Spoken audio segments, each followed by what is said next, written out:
The first snow of winter fell over Black Hollow on the night Lyra Ashwood stopped believing she would grow old. She stood outside her grandmother's cottage, a basket of firewood balanced against her hip, while smoke curled lazily from the chimneys lining the quiet village. The narrow streets shimmered beneath fresh snow. Children laughed somewhere beyond the bakery, and the scent of warm bread drifted through the evening air. It looked like every other winter she had ever known. It would be the last. An unfamiliar carriage rolled into the village, just as the church bell struck dusk. Its wheels were black instead of oak. Its horses wore silver armor instead of leather tack. No family crest decorated the polished doors. Only a crimson seal shaped like a crown resting upon a crescent moon. Conversations stopped. Shopkeepers abandoned their stalls. Parents hurried children indoors. Even the dogs retreated without barking. Lyra had never seen the crest before. Yet everyone around her reacted as though they already knew what it meant. The carriage stopped in front of her grandmother's cottage. The coachman climbed down first. He wasn't human. His skin was unnaturally pale, his movements impossibly graceful, and his crimson eyes reflected the fading light like polished gemstones. A vampire. The realization spread through the crowd before anyone dared whisper it aloud. The coachman opened the carriage door. An elderly man stepped out, dressed in a long black coat embroidered with silver thread. Though age had bent his shoulders, authority still clung to him like a shadow. He surveyed the village before his gaze settled on Lyra. "There you are." His voice was neither loud nor threatening. It carried the certainty of someone who had finally reached a destination after a very long journey. Lyra instinctively tightened her grip on the basket. "I think you've mistaken me for someone else." "I assure you," the old man replied, "I have not." He reached inside his coat and withdrew an aged scroll sealed with crimson wax. "The eternal blood contract has reached its appointed year." No one moved. No one breathed. The old man broke the seal and unrolled the brittle parchment. "By decree witnessed under the crimson moon 22 years ago, the child born of Lyra Ashwood shall be delivered to the sovereign of Noctis before the final winter moon. The debt shall be fulfilled. The blood shall be honored." His eyes lifted from the parchment. "Lyra Ashwood, you are to accompany us." Silence swallowed the village. Lyra stared at him, certain she had misunderstood. "I've never heard of this contract." "You were never meant to. I belong here. You belonged here until sunset." The words struck harder than any threat. Before she could answer, the cottage door opened. Her grandmother stepped outside. The old woman's face remained calm, but the color had drained from it. "So," she whispered more to herself than anyone else, "the day has finally come." Lyra turned toward her. "Grandmother?" The old woman descended the steps slowly. She did not look surprised. She looked defeated. "You know what he's talking about?" A long silence followed. Finally her grandmother nodded. "I prayed you would never have to." The basket slipped from Lyra's hands. Firewood scattered across the snow. "You knew?" "I'm sorry." "You knew?" The old woman's eyes filled with tears she refused to let fall. "I had no choice." Lyra stepped backward. "No, there must be some mistake." "There isn't." The answer came from her grandmother instead of the vampire. Lyra searched the familiar face that had raised her since childhood. Every bedtime story, every warning never to leave the village, every fearful glance whenever strangers passed through Black Hollow. None of it had been ordinary. It had all been preparation. "For what?" Lyra asked, her voice barely above a whisper. Her grandmother looked toward the mountains beyond the village. "For this night." The old vampire rolled the contract closed. "We leave before midnight." "No." The word escaped Lyra before she thought. "I won't go." "You misunderstand." His tone never changed. "This is not a request." Several villagers instinctively stepped between Lyra and the carriage.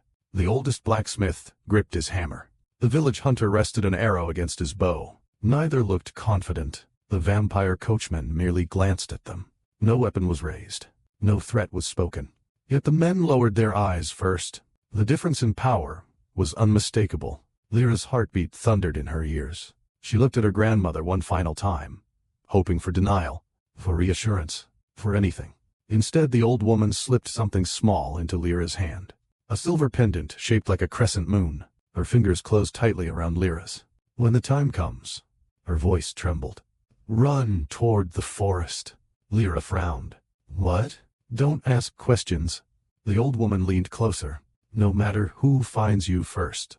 Do not let the vampire lord take you alive. Before Lyra could respond, the church bell rang again. Once, twice, then a third time. The sound echoed across the valley. At that exact moment, a long, haunting howl rolled down from the northern mountains. Every vampire in the square looked toward the forest. Every villager did the same. The old vampire's calm expression shifted for the first time. They're early. A second howl answered the first. Closer, much closer. Then came another, and another. The wolves were no longer in the mountains. They were already surrounding Black Hollow. The howls grew louder, not wild, not frantic. They moved with purpose, circling Black Hollow until every road leading out of the village had vanished behind the sound. Snow drifted between the cottages as panic spread through the square. Mothers gathered their children. Merchants abandoned their carts, and doors slammed shut one after another. The village that had always felt small suddenly seemed far too open. The vampire coachman stepped in front of the carriage, his crimson eyes fixed on the tree line. They've crossed the border. The elderly envoy folded the blood contract and slipped it inside his coat. So they have. His calmness unsettled Lyra more than the howls. Her grandmother's grip tightened around her wrist. Now, Lyra stared at her. Grandmother, run. The word came out sharper than she had ever heard. Go to the forest. But you, I'll be where I belong. Tears threatened to blur Lyra's vision. I'm not leaving you. You already have. For the first time in her life, her grandmother gently pushed her away. Live. The world erupted. A deafening roar burst from the northern woods as enormous wolves charged from between the snow-covered pines. They weren't ordinary beasts. Their shoulders reached the height of horses. Silver eyes glowed beneath thick winter fur, and every stride scattered snow like crashing waves. Villagers screamed. The vampire coachman drew a black steel blade. Several wolves leaped past him without slowing, heading straight for the carriage. Steel met claws. The first clash echoed through the village. Chaos followed. Lyra didn't think. She ran. The pendant bounced against her chest as she crossed the frozen stream behind the cottages. She could still hear fighting behind her, but she forced herself not to look back. Her grandmother's final command repeated in her mind with every breath. Run. Branches whipped against her cloak as she entered Frostwood Forest. The silence there felt unnatural. The battle disappeared behind the dense trees until only her own breathing remained. She slowed. For the first time since leaving the village, she dared to glance behind her. No one, only falling snow. Relief came too soon. A low growl drifted from somewhere ahead. Lyra froze. Golden eyes appeared between the pines. Then another pair. And another. 5 massive wolves emerged without a sound, spreading across the narrow path until escape became impossible. Unlike the wolves attacking the village, these stood perfectly still, disciplined, watching. One stepped forward, larger than the others. Its fur was almost black, marked with silver along its shoulders. A thin scar crossed one amber eye. The animal held her gaze for several heartbeats before something impossible happened. Its body shifted. Bones cracked softly. Fur receded. Within moments, a man stood where the wolf had been. He pulled on a dark green cloak handed to him by one of the others, fastening it with practiced ease before meeting Lyra's stunned expression. He appeared no older than 30. Dark brown hair brushed his forehead, still damp with melting snow. Golden eyes studied her with unsettling calm, while the scar above one eyebrow only sharpened the quiet confidence in his face. This could only be the werewolf prince. Lyra took a cautious step backward. I don't suppose you'll let me leave. His mouth curved into the faintest smile. If I intended to, my men would be disappointed. The wolves behind him relaxed just enough for a few amused huffs to ripple through the group. The prince silenced them with a glance before returning his attention to Lyra. You've had a difficult evening. She almost laughed at the absurd understatement. You attacked my village. No. His answer came immediately. We attacked the vampires. The village was caught between us. Convenient. It wasn't. Something in his voice made her pause. He sounded disappointed, not defensive. He took one slow step closer, careful not to crowd her. My name is Ronan Ashfang. I know who you are. I suspected You've come to take me. Yes, she swallowed. For the blood contract. His expression changed. Just for an instant, something unreadable crossed his face before it disappeared. No. The single word carried enough certainty to make her hesitate. Then why? Snow settled across his cloak as he looked at the pendant hanging around her neck. When your grandmother gave you that. His gaze lifted to hers. She chose correctly. Lyra's heartbeat quickened. You know my grandmother? I knew of her. Then, tell me what's happening. I will. He glanced toward the distant sounds of battle echoing through the forest. But not here. Before she could move, another howl split the night. Much closer. One of Ronan's warriors looked toward the southern trail. My prince. Ronan didn't look away from Lyra. They found us. He exhaled slowly. So much for leaving quietly. The trees behind Lyra exploded into motion. A dozen vampires burst from the darkness. At their head rode a tall man dressed entirely in black. His crimson eyes locked onto Lyra, then shifted to Ronan. The air itself seemed to grow colder. Without raising his voice, the stranger spoke one sentence that brought every vampire and every wolf to a complete standstill. Release her. No one needed to ask who had arrived. The vampire lord had come for what the eternal blood contract claimed was his. The forest fell silent. Snow drifted lazily between the trees, settling on motionless shoulders and lowered weapons. Wolves held their ground. Vampires waited without advancing. Neither side seemed eager to become the first to spill blood. Lyra stood in the middle of them, unable to tell which fate was worse. The rider at the front dismounted with measured grace. He was taller than anyone around him, dressed in a black coat that blended into the winter night. His dark hair was neatly kept, save for a single loose curl resting over his forehead. Crimson eyes swept over the clearing before settling on Lyra. There was no hunger in them, no triumph, only quiet assessment. Lord Cassian Draven. The name had haunted stories told in whispers around village fires. Children were warned that he collected souls as easily as kingdoms, that no one who crossed him lived to regret it. The man before her looked nothing like the monster she had imagined. That unsettled her even more. His gaze shifted to Ronan. You crossed my border. Ronan folded his arms. I crossed yours yesterday. And today? I crossed it again. The corners of Cassian's mouth barely moved. So you did. Neither smiled. Yet the exchange carried the ease of two men who knew each other far too well. Lyra expected shouting, threats. Instead, she found herself watching two rulers who measured every word before allowing it into the air. Cassian's attention returned to her. You are Lyra Ashwood. It wasn't a question. She answered anyway. Yes, I am Cassian. I know. I assumed you did.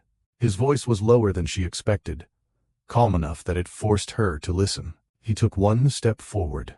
The wolves tensed immediately. Ronan moved just enough to place himself slightly between them. You've come a long way. Cassian's gaze lingered on that movement. I have. You won't be taking her. That depends. On what?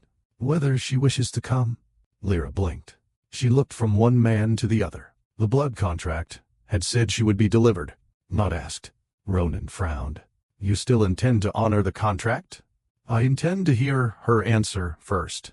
For the first time since the clearing had gone silent, genuine surprise crossed Ronan's face. So the rumors were wrong. They usually are. Lyra's thoughts raced. Neither of them had reached for a weapon. Neither had tried to seize her. The stories she had grown up believing no longer fit the men standing before her. That frightened her more than certainty ever could. Cassian looked at her again. If you choose to come with me, no one here will force your hand. She stared at him. And if I refuse, I'll still ensure you leave this forest alive. The answer came without hesitation. She searched his face for deceit, found none. Ronan let out a quiet breath. You always did have terrible timing. I've heard worse. No doubt. The faint exchange almost sounded familiar, like rivals who had spent years arguing over matters far older than either wished to remember. One of Ronan's warriors suddenly stepped from the trees. My prince. His voice was urgent. More riders.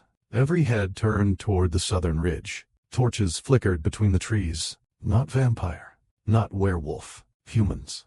Dozens of them. Armored. Crossbows already raised. The man leading them wore polished steel, marked with the crest of the royal capital. He pulled his horse to a stop, and surveyed the clearing with visible satisfaction. There you are. His eyes settled on Lyra. The reward was worth the journey. Lyra frowned. Reward? The commander unrolled a proclamation for everyone to see. Her name stood written across the top. Beneath it was a royal seal, wanted alive.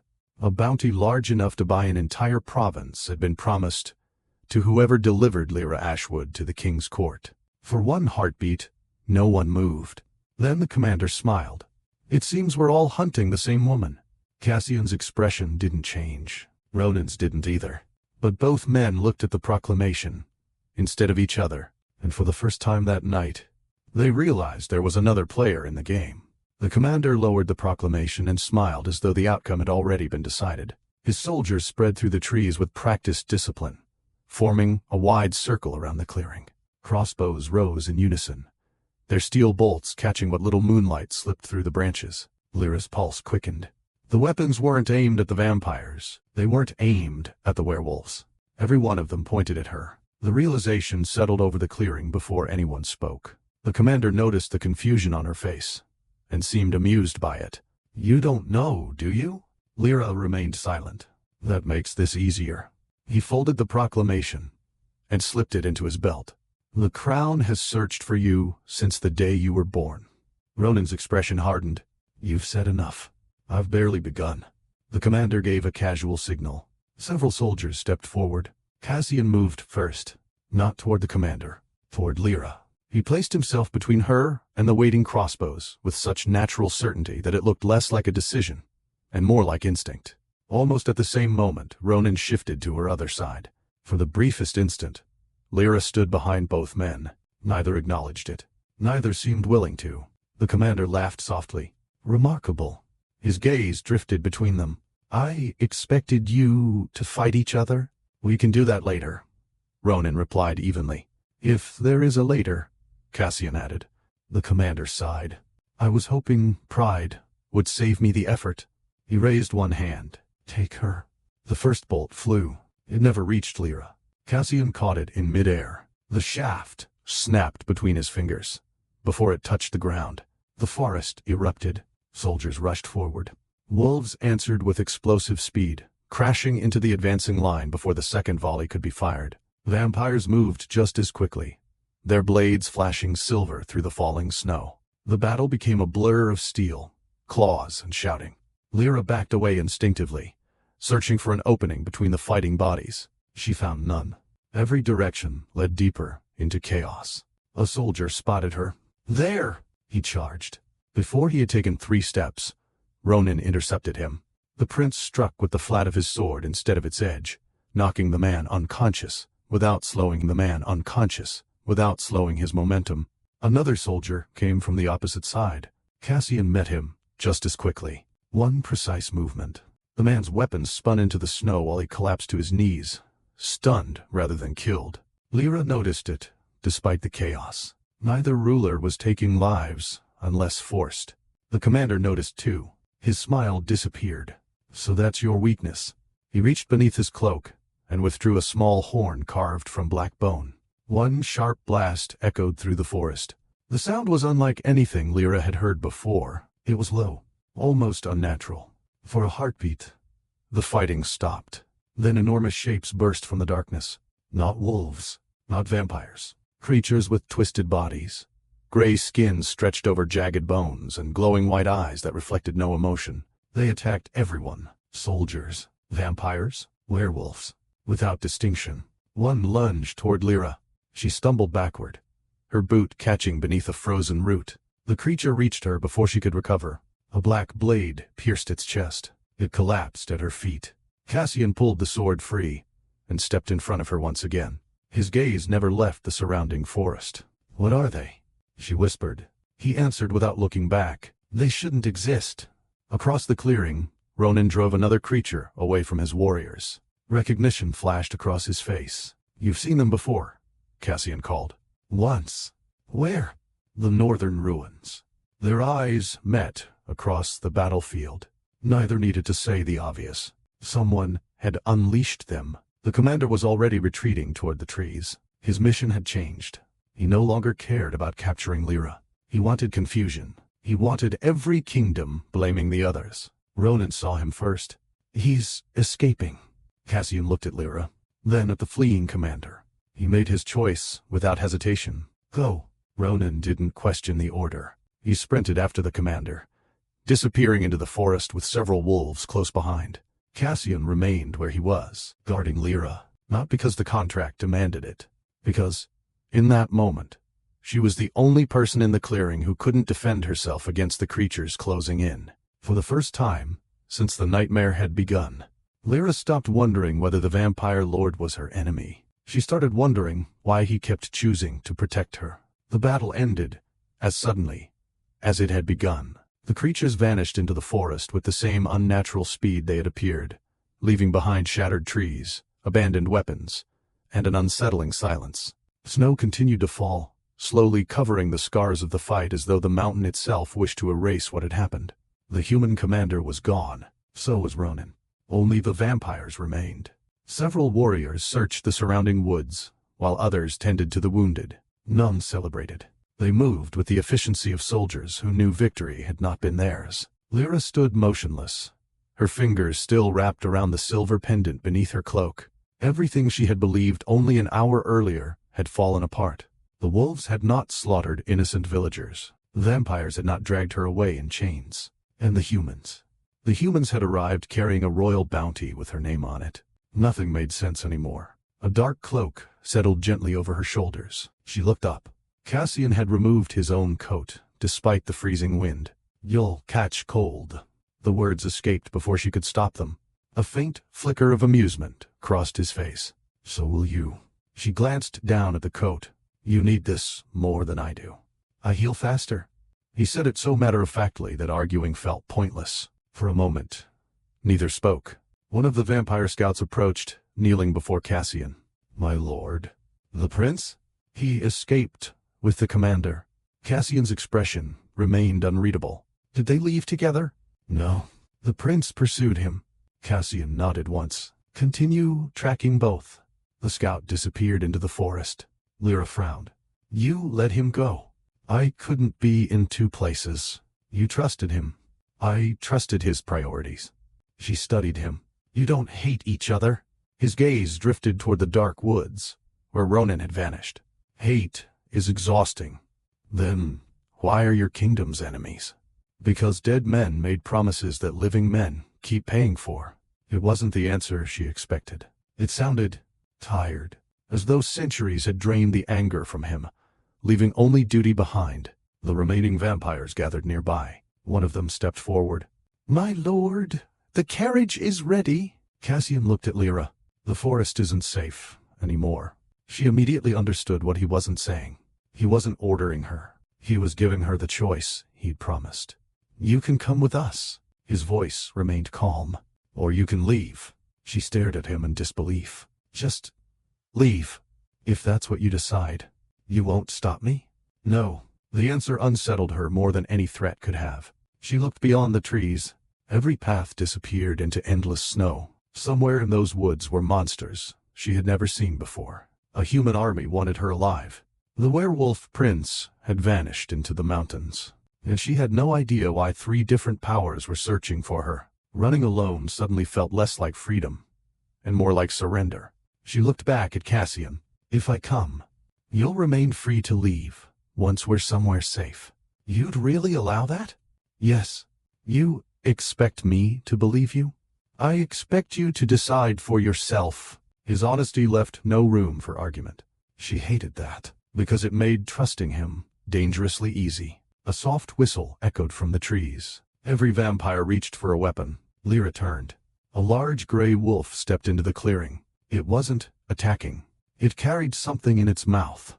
The animal walked straight toward Cassian, dropped a folded piece of parchment at his feet, then disappeared into the forest without another sound. No one followed it. Cassian unfolded the paper. His eyes narrowed. What is it? Lyra asked. He handed it to her. The message contained only one sentence. If she reaches your castle, she'll die before the next full moon. Ronan. Lyra read it twice. The handwriting was hurried, but unmistakably deliberate. She looked up. Is this a threat? Cassian took the note back. No. Then what? For the first time since she'd met him, uncertainty crossed his face. A warning? He folded the message carefully, instead of throwing it away. That single action told Lyra more than words could. He believed Ronan. A distant rumble rolled through the mountains. Not thunder. The ground itself trembled. Birds burst from the trees in frantic waves. One of the vampire scouts raced back into the clearing, breathing hard. "My lord!" Cassian turned. The eastern ridge. The scout struggled to catch his breath. "Ew, it's gone." "What do you mean gone?" The mountain collapsed. His face had gone pale. It uncovered something. "What?" The scout swallowed. An ancient gate. Silence spread through the clearing. Even the wind seemed to stop. Cassian's eyes hardened. "How long has it been buried?" "No one knows." The scout hesitated before adding the final words. "But it's opening." Lyra had never seen fear touch the faces of immortal vampires. She saw it now, and for the first time, she realized the eternal blood contract might not be the greatest danger waiting for her. The journey to Noctis Keep lasted 2 days. No one spoke of the ancient gate, not because it had been forgotten, because every vampire in the company understood its name, and none of them wished to say it aloud. Lyra rode beside Cassian for most of the journey, not on his horse, on one provided for her, with enough distance between them to remind her she was still free to turn away if she wished. She considered it more than once. Each time, the memory of the commander holding a proclamation with her name across it returned. Running without answers no longer seemed wise. The snow grew heavier as they climbed into the northern mountains. By the third evening, the forest gave way to towering black cliffs. Then Lyra saw it. Noctis Keep. The castle seemed carved from the mountain itself, its obsidian towers rising into the clouds. Hundreds of warm golden windows glowed against the dark stone, while banners bearing the crimson crescent swayed in the winter wind. It looked less like a prison, and more like an ancient city built to survive the end of the world. The enormous gates opened before Cassian reached them. No horns announced his arrival. No servants rushed to greet him. The guards simply bowed. "Welcome home, my lord." Cassian inclined his head. "Any news?" "The council has been waiting." "They'll continue waiting." He rode through the gate without another word. Lyra followed, expecting fearful stares. Instead, the people inside barely reacted. A little girl skipped across the courtyard chasing a wooden hoop. An elderly man swept fresh snow from the steps. Several merchants argued cheerfully over the price of apples. It wasn't the kingdom of monsters she'd imagined. It was alive. She frowned. "You're disappointed." Cassian's voice came from beside her. "I didn't say anything. You were expecting chains. I was expecting something."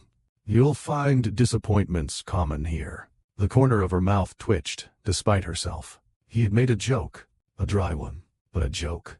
Before she could respond, the little girl chasing the hoop stumbled on the icy stones. She was headed straight toward the sharp corner of a wagon. Cassian moved before anyone else. 1 step. 2. He caught the child with one arm before she struck the wagon and gently set her back on her feet. The little girl looked up at him. "Thank you. You were running too fast. I was winning." "There was no race." "There is now." She grabbed her hoop and ran off again, laughing. Cassian watched her disappear before turning back, as though nothing unusual had happened. Lyra blinked. "You know her?" "I know everyone who lives here." "You remembered her." "I should." "You're the Lord."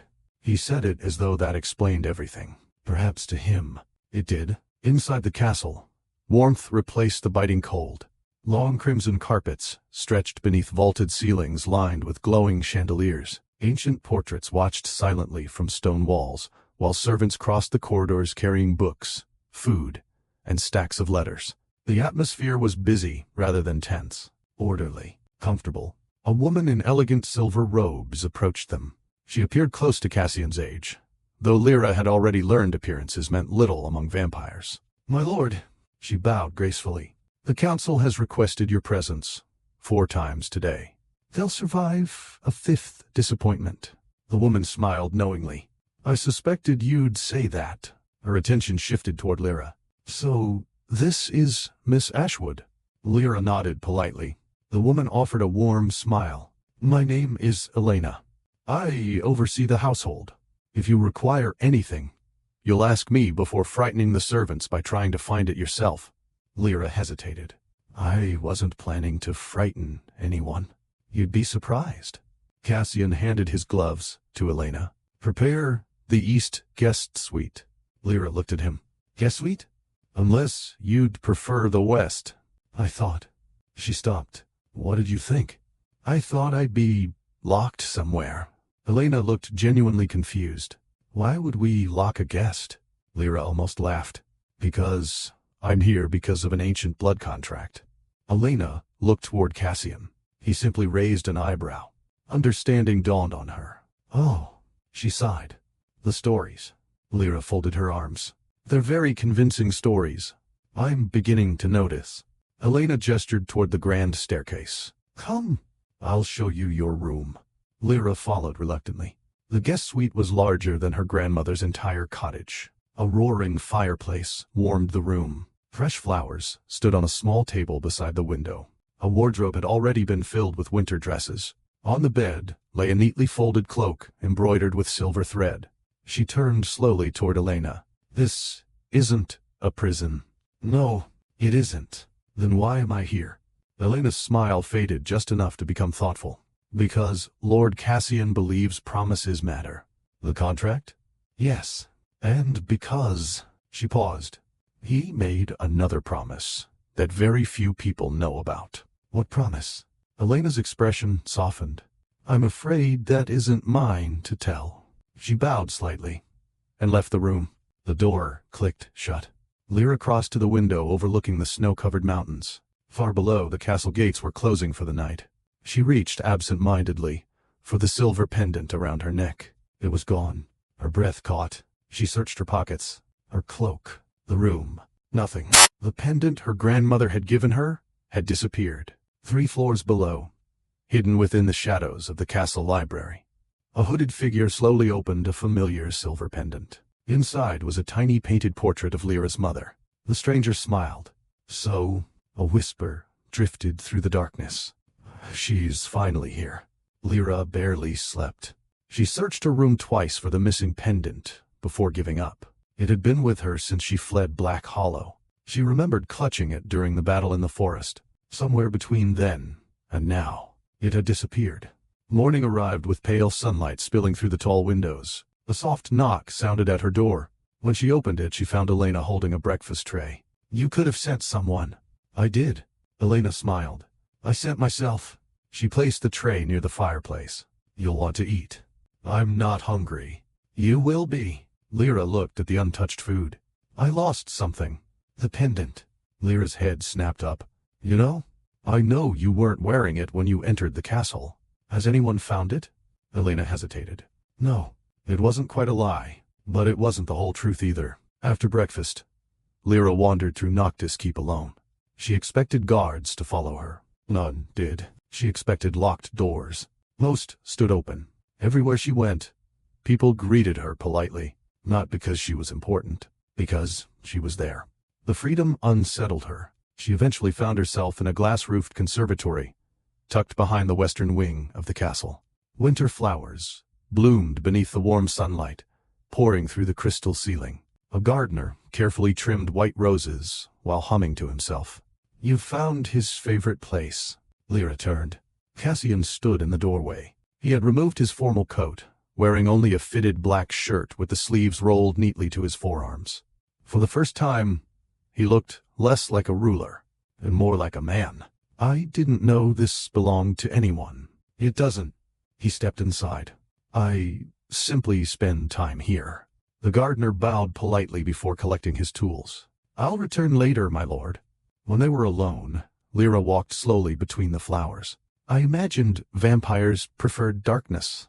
"We appreciate sunlight." "You don't burn?" "We sunburn." She stared at him. "You're joking." "A little." She laughed before she could stop herself. The sound echoed gently through the conservatory. Cassian looked at her. Not the flowers. Not the room. Her. "What?" "I've never heard you laugh." "You've known me for 2 days." It was worth waiting for. The words left his mouth so naturally that neither of them seemed prepared for them. Silence settled. Lyra looked away first. Her attention drifted toward a white rose blooming beside the path. She reached to touch it. A thorn caught her fingertip.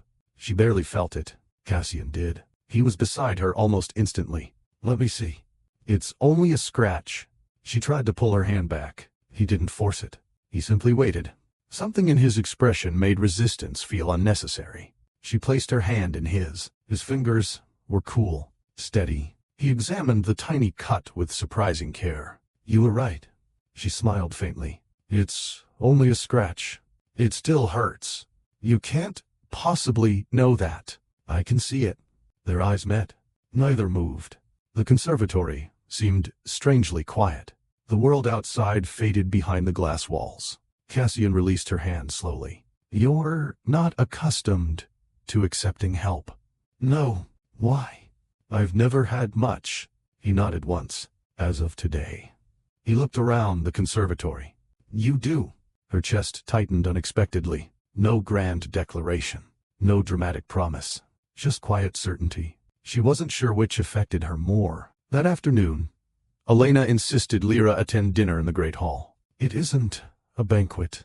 I don't own anything suitable." "You do now."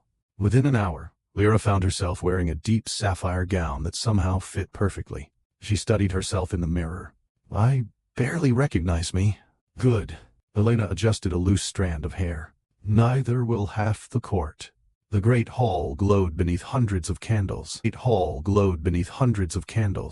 Music drifted softly from a quartet tucked beneath one of the balconies. Nobles gathered in small groups, conversations filling the room with quiet laughter. The moment Lyra entered, the conversation stopped. Not from hostility, curiosity. Cassian noticed immediately. He crossed the hall before anyone else could approach. "You came." "I almost didn't." "I'm glad you did." His gaze lingered for just a heartbeat longer than necessary. The sapphire dress reflected the candlelight, making her amber eyes appear almost golden. "You look." He stopped.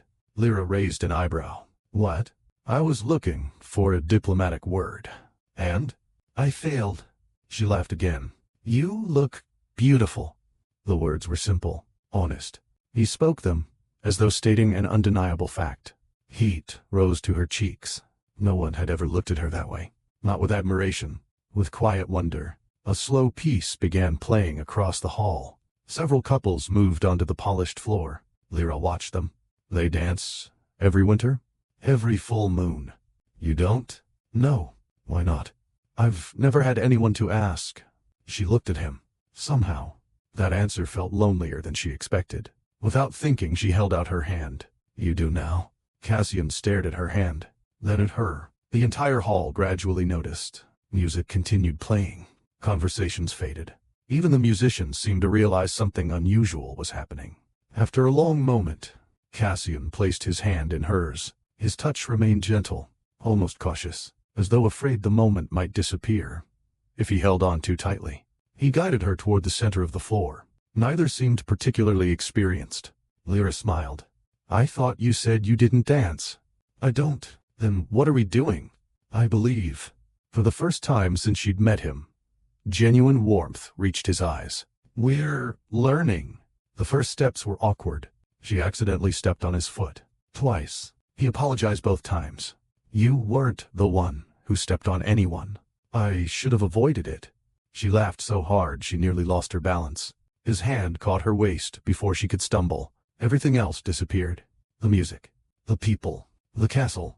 For one suspended heartbeat, they simply looked at one another. Neither realized that from the highest balcony, hidden behind the shadows, Lady Selene watched the dance without expression. She turned to the hooded figure standing beside her. "So it begins." The stranger nodded. "The contract is weakening." "And their feelings?" A faint smile appeared beneath the hood. "Exactly as we hoped." The words drifted into the darkness, not as a celebration, as the opening move of a plan, centuries in the making. The dance lingered in Lyra's thoughts long after the music had ended. Not because it had been perfect. It hadn't. She had missed steps. Cassian had quietly adjusted to every mistake without drawing attention to it. When she drifted too far, he closed the distance. When she hesitated, he slowed. He never once made her feel embarrassed. It was the first time in years she had forgotten to be careful. The following morning the castle woke to fresh snow. Lyra wandered onto the eastern balcony overlooking the valley. Below, soldiers trained in disciplined silence, while servants hurried across the courtyard carrying baskets of bread and firewood. She leaned against the stone railing. "You smile differently now." She turned. Elena approached, carrying 2 steaming cups. "I do? You used to smile because you were trying to reassure people." She handed Lyra one of the cups. "Now you smile because you forget you're smiling." Lyra looked into the warm tea. "I've only been here 3 days. Sometimes 3 days are enough." "For what?" "For someone to begin feeling like home." Lyra didn't answer, because part of her feared Elena might be right. By midday, Cassian invited her to the castle library. "I have something to show you." The library stretched across 3 floors, lined with thousands of books, ancient scrolls, and towering ladders reaching toward painted ceilings. Lyra stopped walking. "I've never seen so many books." Cassian watched her expression instead of the shelves. "I thought you might like it." "I love it." Without realizing it, she reached for his sleeve. Only after her fingers lightly brushed the fabric did she pull back. "I'm sorry." "You apologize often." "I'm trying to stop." "I hope you do." He led her deeper into the library until they reached a locked glass cabinet. Inside rested dozens of old journals. These belonged to historians who studied the blood contract. Lyra looked at him. "You trust me enough to read them?" "I trust that you'll ask questions. And if I find answers you don't like, I'd rather know the truth." She smiled faintly. "You keep saying things I don't expect. So do you." Hours slipped by unnoticed. Lyra sat cross-legged on the floor surrounded by open books, while Cassian worked quietly at a nearby desk. The silence between them never became uncomfortable. Occasionally one of them would discover something interesting. Occasionally they would simply look up at the same moment. Each time one smiled first. Usually her, sometimes him. Late in the afternoon, Lyra stood on the ladder reaching for another journal. The old wood shifted beneath her foot. She slipped. Before she could fall, strong hands caught her around the waist. The book landed harmlessly on the carpet. She didn't. Cassian steadied her until both feet touched the floor. "You've developed a habit." She looked up. "What habit?" "Trying to fall." She laughed softly. "And you have a habit of catching me." "I've noticed." Neither moved. His hands still rested lightly at her waist. Her palms had instinctively settled against his shoulders. They were close enough that she could see the tiny silver flecks hidden within his crimson eyes. Neither seemed eager to break the moment. A cough echoed from the doorway. They stepped apart immediately. An elderly librarian smiled to himself. "My apologies, my lord." Cassian cleared his throat. "You've interrupted research." "Of course." The old man bowed, doing an impressively poor job of hiding his amusement. Lyra buried her face in the book she'd nearly dropped. Cassian looked away toward the shelves.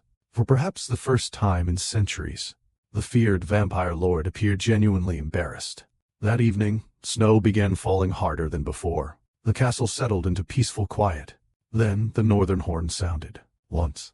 Twice. Every guard in the courtyard froze. Cassian was already moving before the third blast echoed through the mountains. Lyra followed him to the western wall. Torches burned below the gates. A single rider waited outside, wrapped in a dark green cloak. Golden eyes lifted toward the battlements. Prince Ronan Ashfang. He had come alone. Again. The gates remained closed. Cassian stood atop the wall looking down at his rival. "You've chosen a dangerous place for a visit." Ronan looked up without the slightest sign of concern. "I brought something that belongs to your guest." He held up a silver pendant. Lyra's pendant. Her breath caught. Cassian noticed. "So you found it?" "No." Ronan smiled faintly. "It found me." He raised the pendant just enough for Lyra to see it clearly. "I'd rather return it to its owner." Cassian's expression remained unreadable. "You could leave it at the gate." "I could." Ronan's gaze shifted briefly to Lyra. "But she'd have questions." "And?" "I have answers." Snow drifted between the castle walls and the lone rider. Neither ruler spoke. Finally, Lyra stepped forward. "Where did you find it?" Ronan looked directly at her. "It wasn't lost." His voice carried clearly through the cold night. "It was stolen." The words settled over the courtyard like fresh snow. Cassian's eyes narrowed. By whom? Ronan slowly lowered the pendant. Someone already inside your castle. For the first time since arriving at Noctis. Keep. Cassian realized the greatest threat to Lyra might not be waiting outside his walls. It might already be living within them. No one slept peacefully that night. The castle gates remained closed while guards quietly searched servants' quarters, storerooms, and corridors. No accusations were made. Cassian gave only one order. Question no one. His captains exchanged confused looks. My lord? If someone took the pendant, they wanted us looking at each other. He fastened his cloak. We'll disappoint them. By sunrise, nothing had been found. No broken locks. No suspicious servants. No missing records. It was as though the thief had never existed.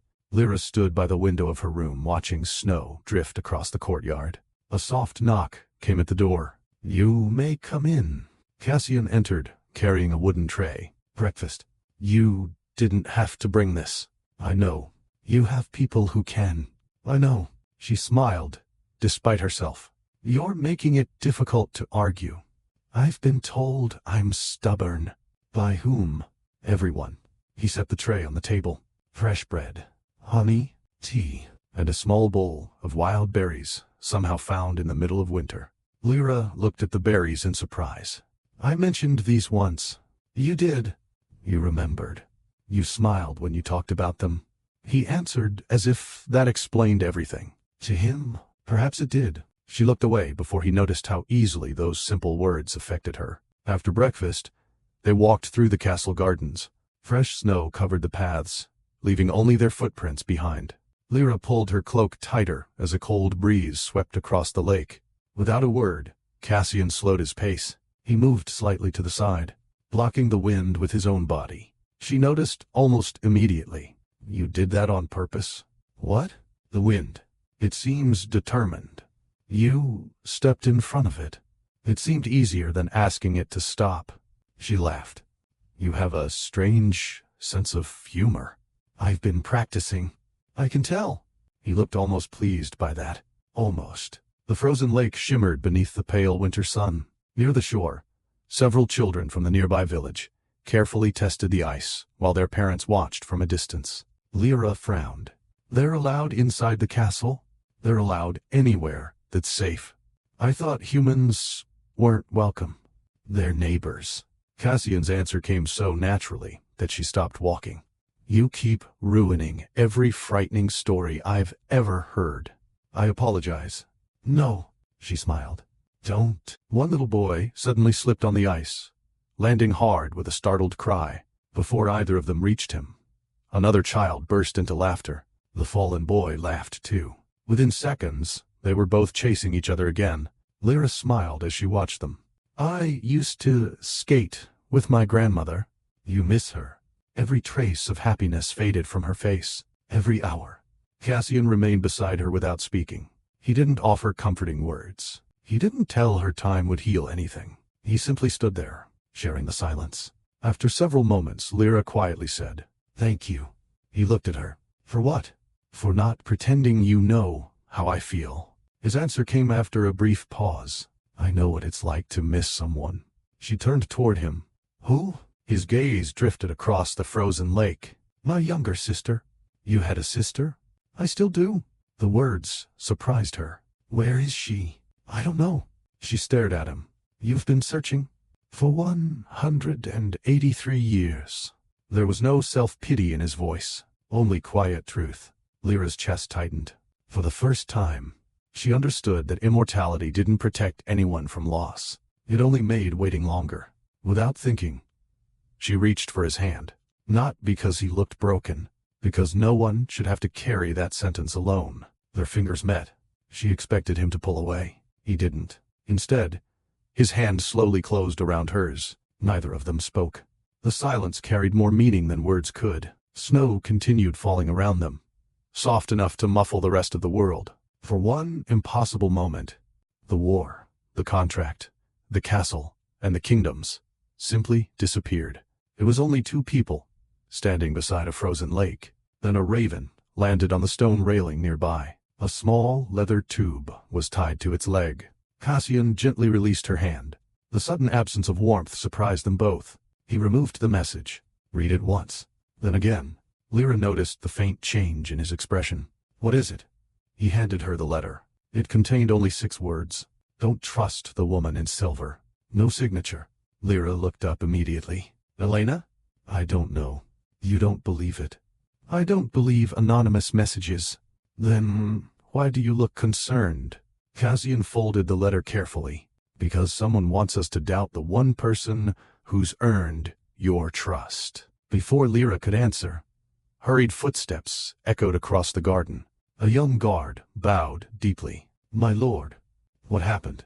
The werewolf prince. The guard struggled to catch his breath. He's waiting at the front gate. Lyra looked toward the castle entrance. He came back? The guard nodded. He says he'll leave peacefully. Cassian's eyes narrowed. If, the guard swallowed. Miss Ashwood agrees to have breakfast with him. Silence. Then Lyra looked at Cassian.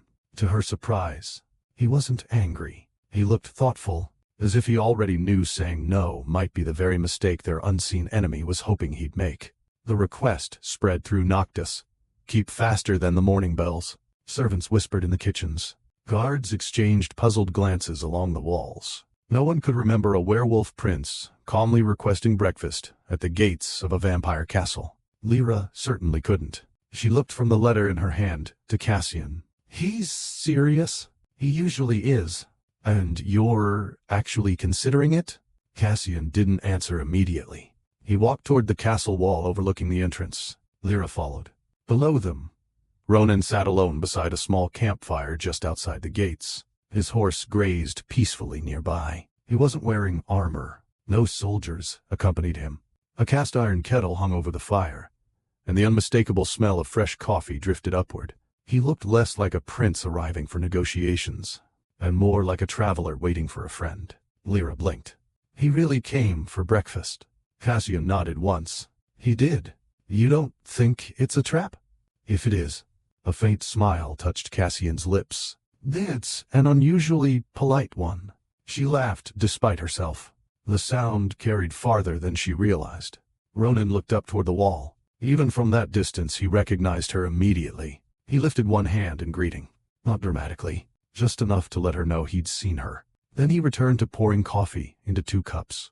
No pressure, no shouting, just waiting. An hour later the castle gates opened, only halfway, just enough for Lyra and Cassian to step through. Several vampire guards remained at a respectful distance. Ronan stayed seated beside the fire.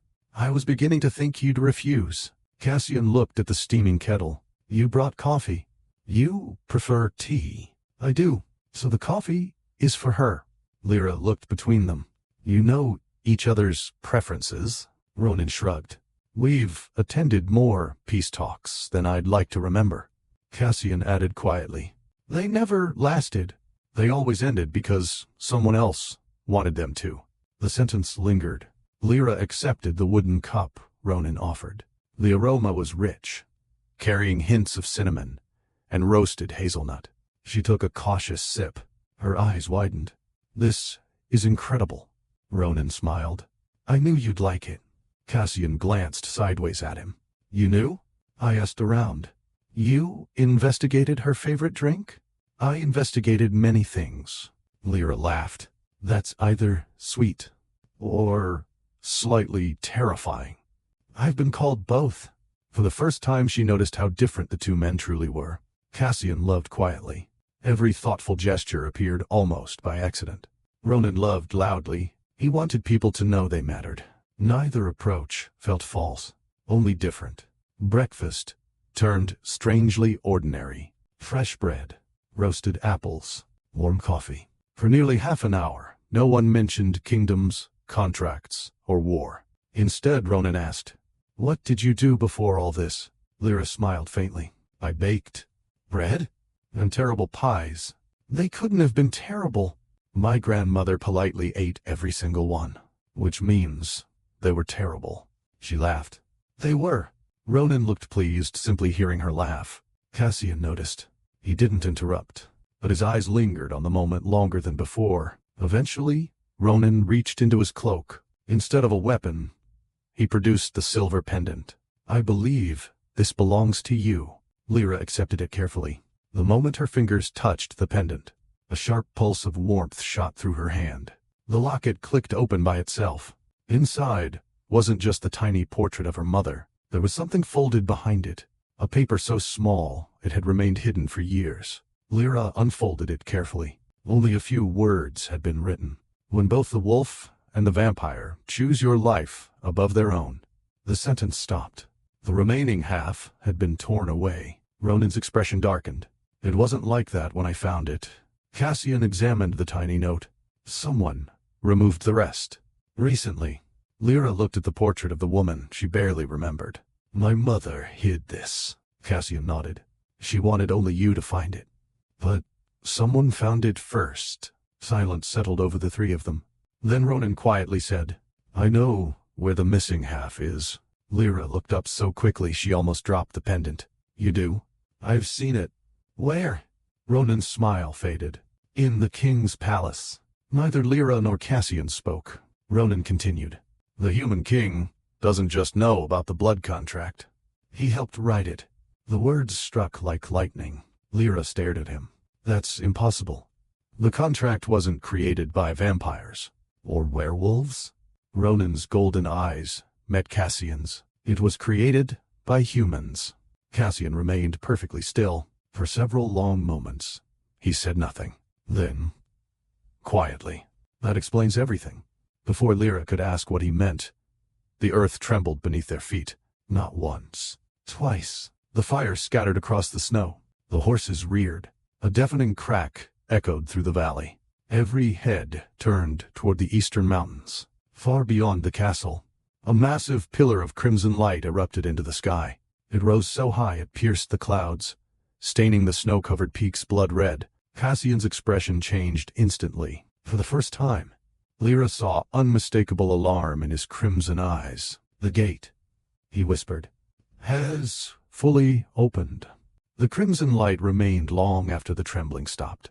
It stretched into the clouds like a wound carved across the sky, visible from every tower of Noctis Keep. The courtyard erupted into movement. Messengers ran for the stables. Soldiers rushed toward the armory. The peaceful morning disappeared beneath the rhythm of preparation. Lyra looked from the distant light to the two men beside her. Neither looked at the sky. They were watching each other, not with distrust, with the understanding that neither could face what was coming alone. Ronan broke the silence. "I've seen that light once before." Cassian nodded. "So have I." Lyra frowned. "You've never mentioned it." "Because it should have remained buried." Cassian turned toward the castle. "I need to assemble the council." Ronan gave a quiet laugh. "I'd rather wrestle a mountain than sit through another council meeting. They feel the same about you. I should be offended." "You should." For the first time, Lyra caught herself smiling at the way they argued. It wasn't hatred. It was familiarity sharpened by years of standing on opposite sides of history. Cassian looked at her. "You should stay inside." She folded her arms. "You already know my answer." "I do. I'm coming." Ronan looked between them. "I've noticed something." "What?" Cassian answered without looking at him. "You've stopped trying to run." Lyra realized he was right. She hadn't thought about escaping once since arriving at the castle. That realization unsettled her, not because she felt trapped, because she didn't. The council chamber was colder than the winter outside. Ancient maps covered the long oak table. Every chair was occupied except one. Ronan remained standing against the wall. Several vampire nobles watched him with open displeasure. Lady Selene finally broke the silence. "A werewolf has no place here." Ronan smiled politely. "I was saying the same thing." Cassian ignored them both. He unrolled a weathered map and placed a black marker on the eastern mountains. "The gate opened here." An elderly lord adjusted his spectacles. "Impossible." "I wish it were." Another noble looked toward Ronan. "What does your kingdom know?" Ronan's expression became serious. "My scouts found empty villages." "Destroyed?" "Worse. No bodies." The room fell silent. "They simply disappeared." Lyra felt a chill that had nothing to do with the weather. Cassian rested both hands on the table. "The creatures we encountered in Frostwood, they weren't hunting kingdoms. They were collecting." "Collecting what?" Ronan answered. People. No one spoke for several moments. Then Lady Selene quietly asked, For what purpose? Neither ruler answered, which frightened Lyra more than if they had. The meeting dragged on for another hour. Arguments replaced discussion. Some nobles demanded war with the werewolves. Others insisted every gate be sealed. Nothing was decided. Eventually, Cassian dismissed everyone. As the chamber emptied, Lyra lingered by one of the windows. You look disappointed. Cassian joined her. They spent an hour blaming each other. Politics. I hate politics. So do I. She looked at him. Really? I've ruled for 2 centuries. I still haven't developed a taste for them. She laughed quietly. You keep surprising me. I've noticed. He leaned lightly against the stone beside her. Outside, snow continued falling over the castle gardens. For a while, neither said anything. Then Cassian spoke. When this is over. She looked up. I'd like to show you something. What? The sea. She blinked. The sea? You've never seen it. How do you know? You told Ronan this morning that you'd never left Black Hollow. I suppose I did. It isn't far. She smiled. You've planned this already. I've considered it. You assume we'll survive. I intend to, and if we don't? His eyes found hers. Then I'd regret never asking. Her heartbeat stumbled. The words were simple, yet they carried more weight than any practiced confession. She looked away before he noticed. I've always wanted to see the sea. Then we'll go. Not if. Will. The certainty in his voice made it sound less like hope and more like a promise. A servant appeared at the doorway. My lord. What is it? The Eastern Watchtower reports an unexpected visitor. Cassian frowned. I've had enough unexpected visitors for 1 week. So have I. The servant hesitated. This one, he swallowed, claims to be your sister. The room fell completely silent. Cassian didn't move. For the first time since Lyra had met him, the calm, unreadable vampire lord looked genuinely shaken. Cassian reached the Eastern Watchtower before anyone else. Lyra followed only a few steps behind. She had never seen him move so quickly. Not when soldiers attacked. Not when the ancient gate opened. Not even when the creatures emerged from the forest. Hope had made him run where danger never could. At the entrance to the watchtower stood a young woman wrapped in a dark, traveling cloak. Her silver-blonde hair spilled over one shoulder, tangled from weeks on the road. A healing cut crossed her cheek, and exhaustion weighed heavily in her blue-gray eyes. She looked no older than 25. Yet the moment she saw Cassian, tears filled her eyes. Cass. The nickname escaped her lips before she could stop it. Cassian stopped several feet away. He simply looked at her, as though afraid she would disappear if he blinked. It's really you. The woman smiled through her tears. I've missed you too. The distance between them vanished. Cassian crossed it in 3 long strides and embraced her. Not carefully, not formally, like a brother who had waited almost 2 centuries for a miracle. Lyra quietly looked away. She suddenly felt as though she were witnessing something deeply private. After a long moment, Cassian stepped back, searching his sister's face as if trying to recover every year they had lost. I searched everywhere. I know. I never stopped. I know. His hands trembled slightly as he brushed a strand of hair away from her face. Who did this to you? As he brushed a strand of hair away from her face. Who did this to you? She smiled faintly. It's a long story. We have time. Her expression softened. No. She glanced toward the crimson light still staining the eastern sky. I don't think we do.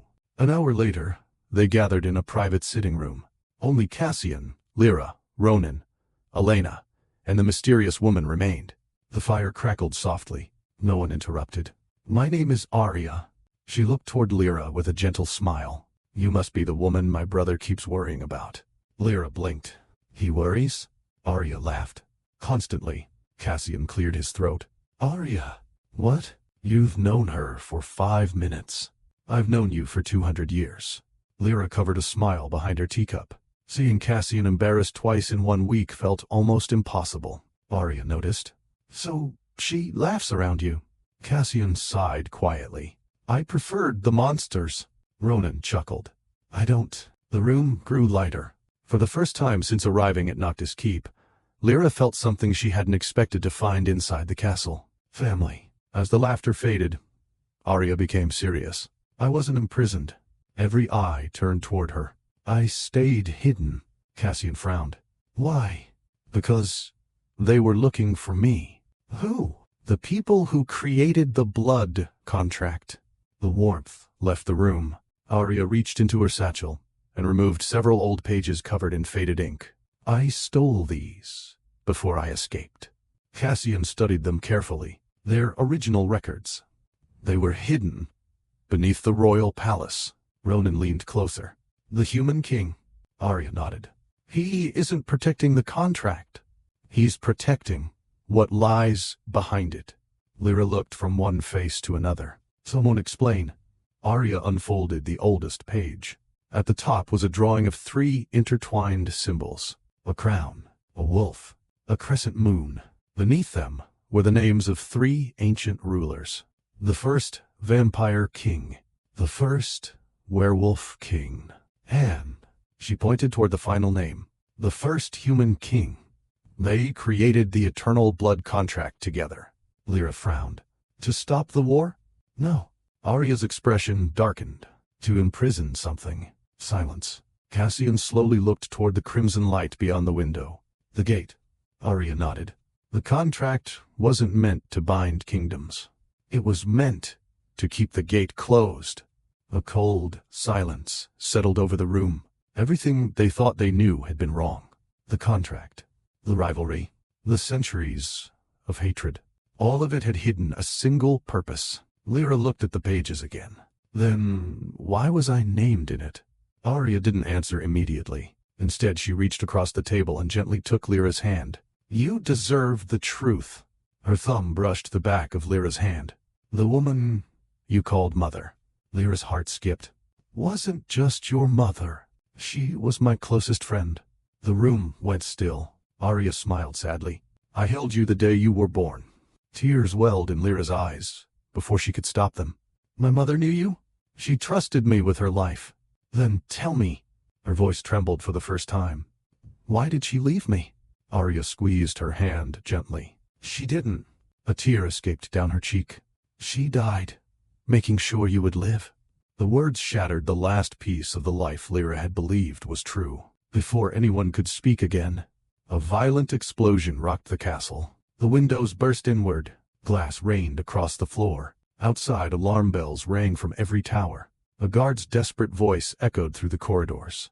The eastern wall has been breached. Ronan was already on his feet. Cassian drew his sword in one fluid motion. Then another shout followed. Louder, more terrifying. They're inside the castle.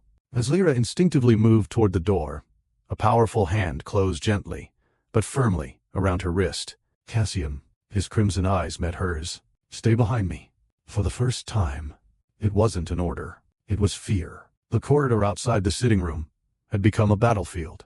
Smoke drifted through shattered windows. Guards rushed past with drawn swords, while the sound of steel echoed from every direction. Cassian kept Lyra behind him as they moved toward the eastern wing. Stay close. I'm not leaving your side. The words escaped before Lyra realized what she had said. Cassian glanced back, for only a heartbeat. Something warm flickered in his eyes despite the chaos. I wasn't planning on letting you. A deafening crash shook the castle again. One of the towers collapsed into the courtyard below. Ronan vaulted over the fallen stones, landing beside them with blood on his sleeve. It isn't the creatures. What is it? Cassian asked. Ronan's expression hardened. They opened the gates from the inside. Cassian's jaw tightened. The traitor. They're heading for the archives.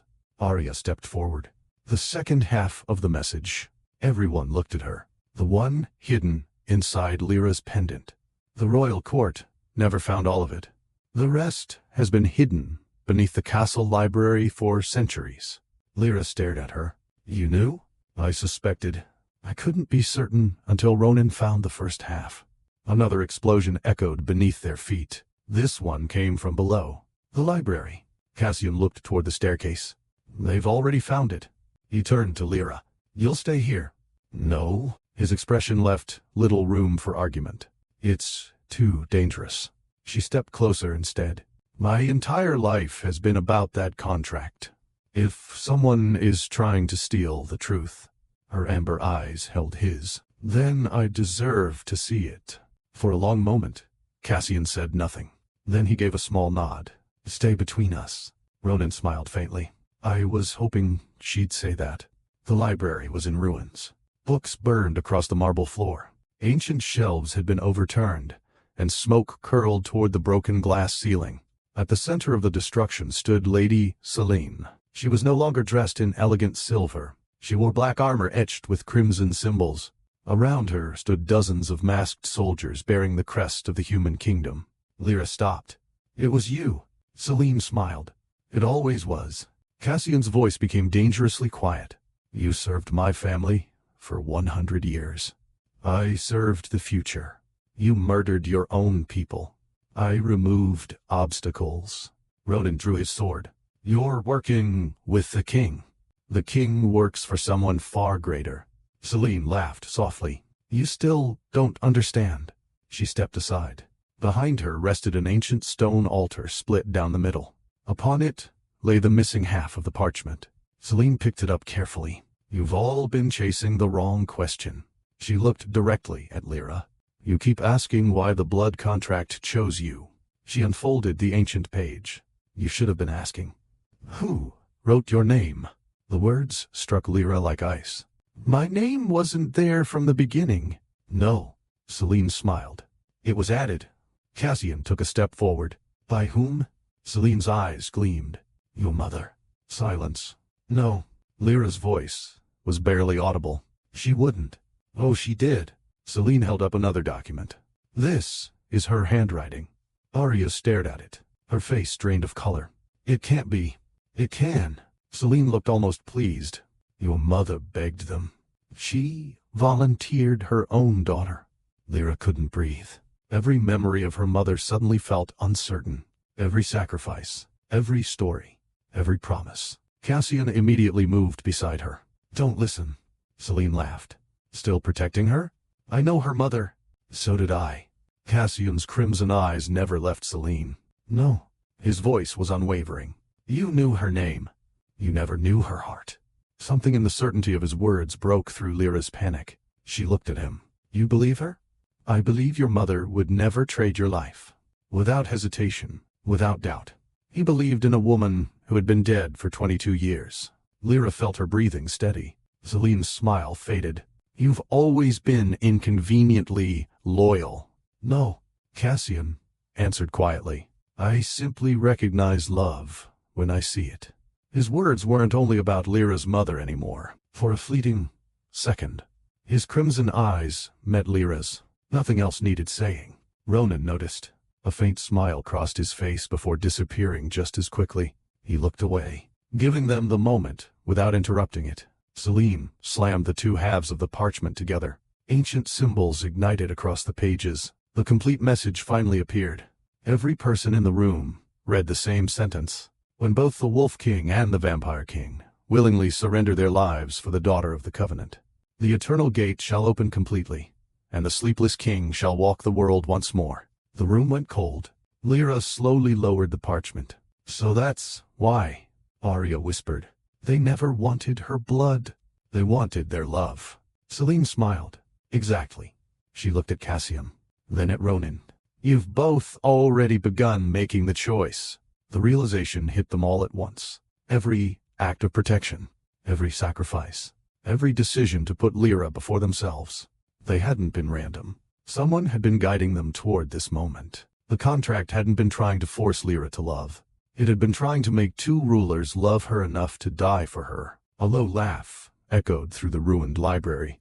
Not Selene's, not anyone's in the room. It came from beneath the castle. Deep, ancient, patient. The stone floor split open. Darkness poured upward like smoke, and from within it, something laughed again. This time, it spoke Lyra's name. The laughter rolled beneath the castle like distant thunder. Not loud, not hurried, patient, as though it had waited centuries for someone to finish reading the final line of the contract. The stone floor continued to split apart. Ancient crimson symbols spread through the cracks, climbing the library walls like veins awakening after a long sleep. Every candle went out. Only the red light remained. Celine stepped backward toward the widening chasm. A smile spread across her face. It has begun. Cassian's sword rose. You've condemned every kingdom. I've liberated them. You've awakened a nightmare. I've awakened our true king. Ronan's grip tightened around his own blade. There has never been another king. There will be. The library trembled again. Massive shelves crashed to the floor. Dust swallowed half the room. Without speaking, Cassian reached behind him. His hand found Lyra's. He pulled her gently beside him. Not behind him. Beside him. Ronan noticed the movement. Instead of objecting, he quietly shifted to Lyra's other side. The three of them stood together. An instinct, not a strategy. Celine watched them with growing satisfaction. Perfect. You still don't understand. Cassian frowned. What?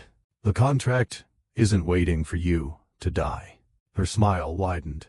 It's waiting for one of you to choose her. Lyra looked between the two men. I don't understand. Celine spread her hands. It feeds on devotion. The deeper your love becomes, the weaker the seal grows. Silence. Cassian finally understood. So every sacrifice strengthened it. Every promise strengthened it. Every moment spent protecting her strengthened it. Celine laughed. You've been breaking the prison yourselves. Lyra felt sick. So this is my fault. No, Cassian answered immediately. It isn't. She looked at him. If I had never. You existed. His voice remained calm despite the chaos around them. That isn't a crime. Ronan nodded. You were born into someone else's plan. Celine rolled her eyes, still comforting her. I'd do it again. Cassian never looked away from Lyra. So would I, Ronan answered. The room fell silent. Even Celine stopped smiling. The two rulers had answered without hesitation, without competing, without trying to outdo one another, simply telling the truth. Lyra's eyes stung. You barely know me. Cassian looked at her. I know enough. Ronan smiled gently. So do I. For one dangerous moment. Everything else disappeared. The war, the castle, the contract. There were only 3 people standing in a ruined library, each trying to protect the others in their own way. A violent roar shattered the silence. A massive arm burst from the darkness beneath the floor. Not flesh. Stone covered in black veins. Its claws slammed into the marble, sending cracks racing through the room. The sleepless king. Not fully awake, but reaching. Celine knelt before the opening. My king. The creature answered with a whisper that sounded like hundreds of voices speaking together. More. Its enormous hand reached toward Lyra, not with rage, with hunger. The crimson symbols across the floor brightened. Lyra suddenly felt an invisible force dragging her forward. She dug her heels into the broken marble. It wasn't enough. The pull grew stronger. Cassian caught her arm. Ronan grabbed her other hand. Together they held her. The unseen force pulled harder. Stone shattered beneath their feet. Neither man let go. Blood began running from Ronan's palm, where the sharp edge of broken marble had sliced through it. Cassian's shoulder struck a fallen pillar with enough force to crack the stone. Still, neither released her. The creature laughed again. Choose. Its voice echoed through the library. 1. The pull intensified. The floor beneath Ronan gave way. He dropped to one knee. Cassian's injured shoulder trembled under the strain. Lyra looked from one to the other. Both were hurting. Neither cared. Stop! She cried. I'm not worth this. Cassian's eyes met hers. His answer came without effort. You are. Ronan smiled despite the pain. I've argued with him about many things. He tightened his grip. This isn't one of them. Tears blurred Lyra's vision. For the first time in her life, she realized she was looking at 2 men who would gladly die before watching her fall.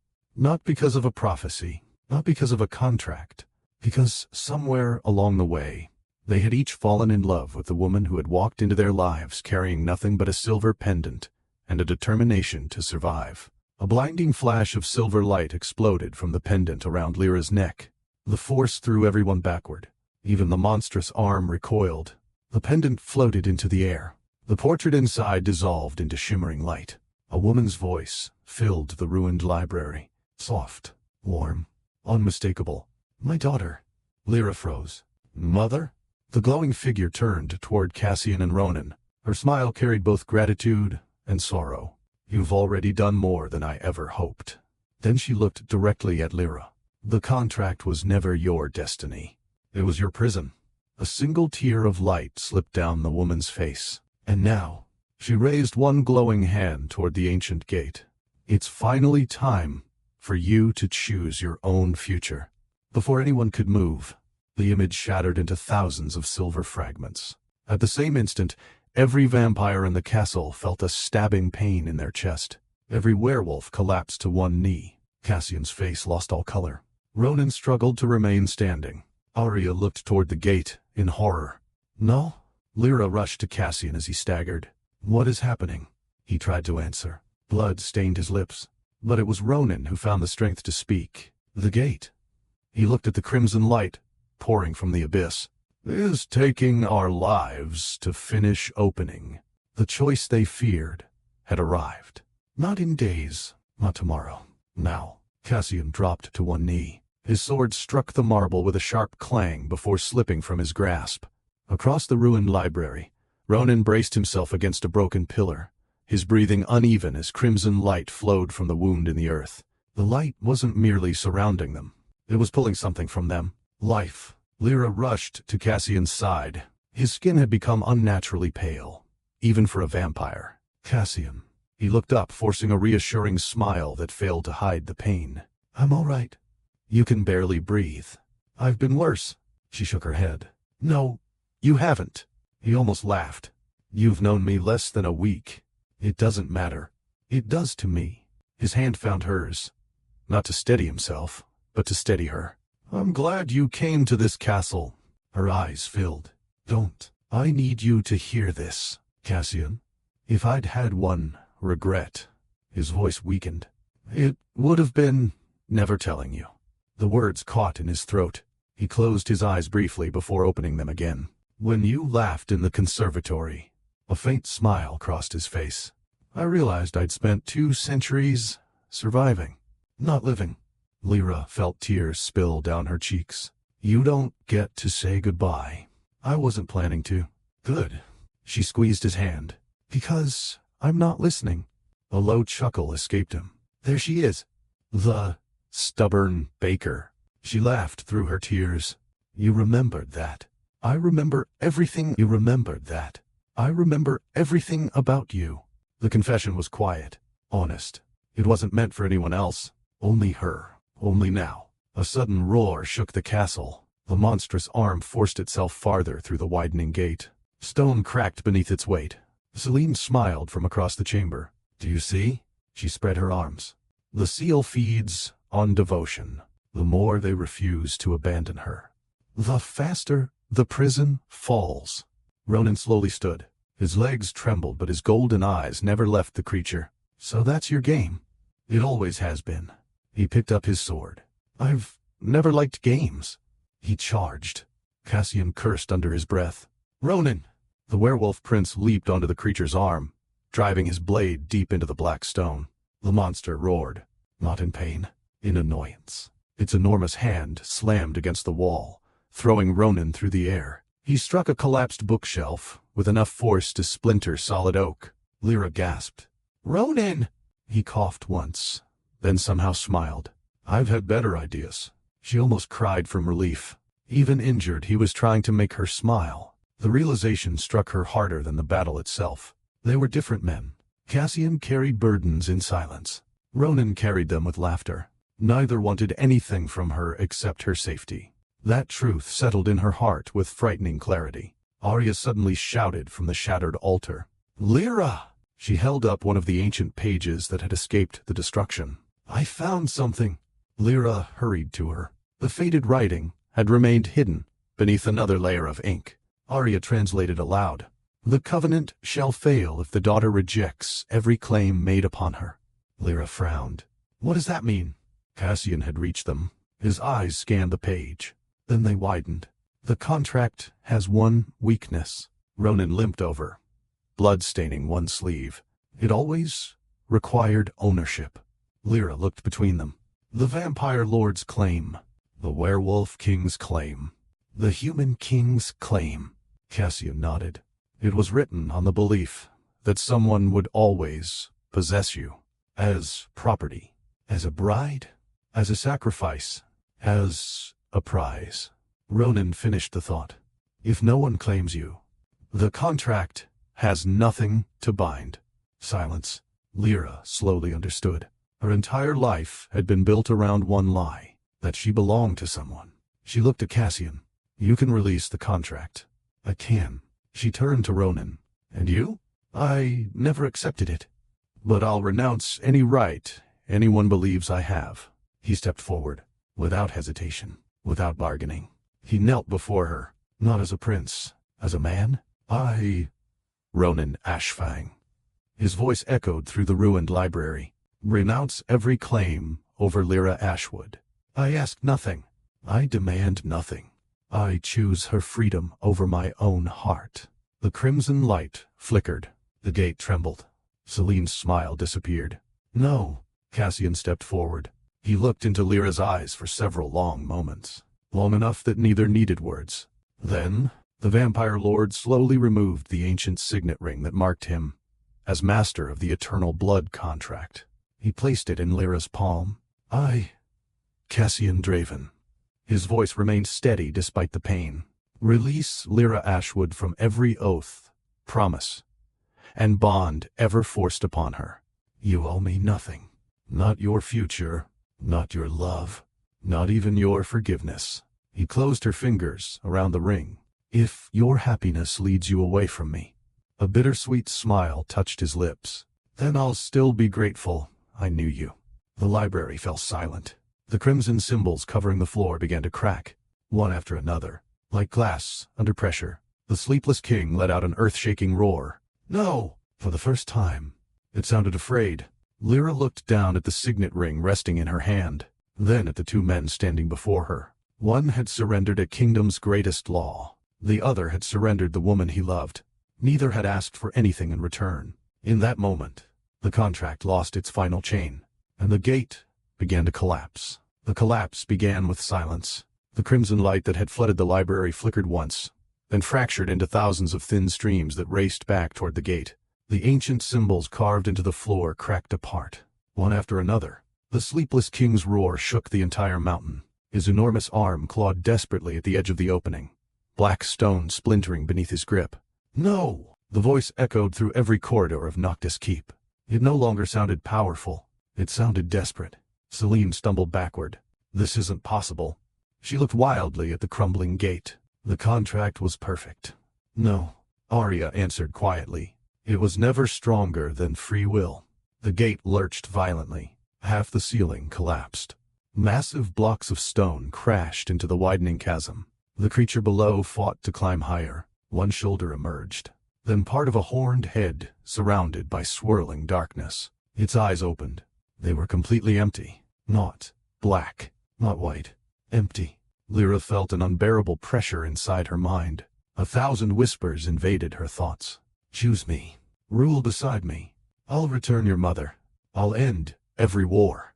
The promises grew louder, sweeter, more convincing. She dropped to one knee, clutching her head. Cassian reached her first. Lyra! She looked up, his face blurred. I can't. The whispers twisted into familiar voices. Her grandmother, her mother, friends she'd lost. They begged her to listen, to accept, to surrender. Ronan knelt beside her. Don't believe it. How do I stop hearing it? He looked toward the gate. You don't fight the voice. You remember your own. The sentence cut through the noise. Remember your own. Lyra closed her eyes. She remembered Black Hollow, the smell of fresh bread, her grandmother's laugh, the conservatory, the awkward dance, the frozen lake, breakfast by the castle gates. She remembered every moment when someone had chosen kindness without asking for anything in return. The whispers weakened. The sleepless king roared. No! Lyra slowly stood. She looked directly into the creature's empty eyes. You don't know the first thing about love. The whispers vanished. Completely. A brilliant silver light burst from the pendant around her neck. The same warm voice she'd heard before filled the room once more. My brave girl. The light spread across the library like dawn. Where it touched the crimson symbols, they dissolved. The sleepless king screamed. His body began turning to ash. No! His hand reached toward Lyra one final time. I waited. For centuries. Lyra looked at him, without fear. And you'll wait forever. The silver light struck him. The gate exploded. A wave of force threw everyone to the floor. Silence followed. Complete. Absolute. The crimson glow disappeared from the mountains. The pressure inside the castle vanished. The whispers were gone. The sleepless king was gone. The eternal gate had sealed itself. For the first time in centuries, the mountain was quiet. No one moved. Dust drifted through the ruined library. Lyra looked around slowly. Cassian was pushing himself upright. Ronan sat against a fallen pillar, breathing hard but smiling. We're alive. Cassian looked at him. Barely. I'll take barely. A laugh escaped Lyra before she could stop it. The sound echoed through the destroyed chamber. Both men turned toward her. For a long moment, no one spoke. Then Cassian crossed the broken floor. He stopped in front of her.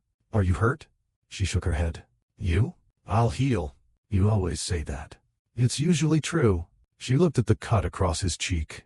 Without thinking, she reached up and gently brushed away a streak of dried blood with her thumb. Cassian froze. Her touch lingered only a second, but it was enough. Neither noticed that Ronan had quietly looked away, giving them privacy they hadn't asked for. Lyra lowered her hand. I'm glad you're alive. Cassian's eyes softened. So am I. Before either could say another word, Ronan stood. He smiled at both of them. I think this is where my story changes. Lyra turned. What do you mean? He walked over, stopping in front of her. You once asked why I captured you. I remember. I did it because I believed you were the key to ending a war. He laughed quietly. I didn't expect to meet someone who reminded me what peace actually looked like. His smile remained warm. But he glanced toward Cassian. I also know when someone looks at another person like they've finally found home. Cassian started to speak.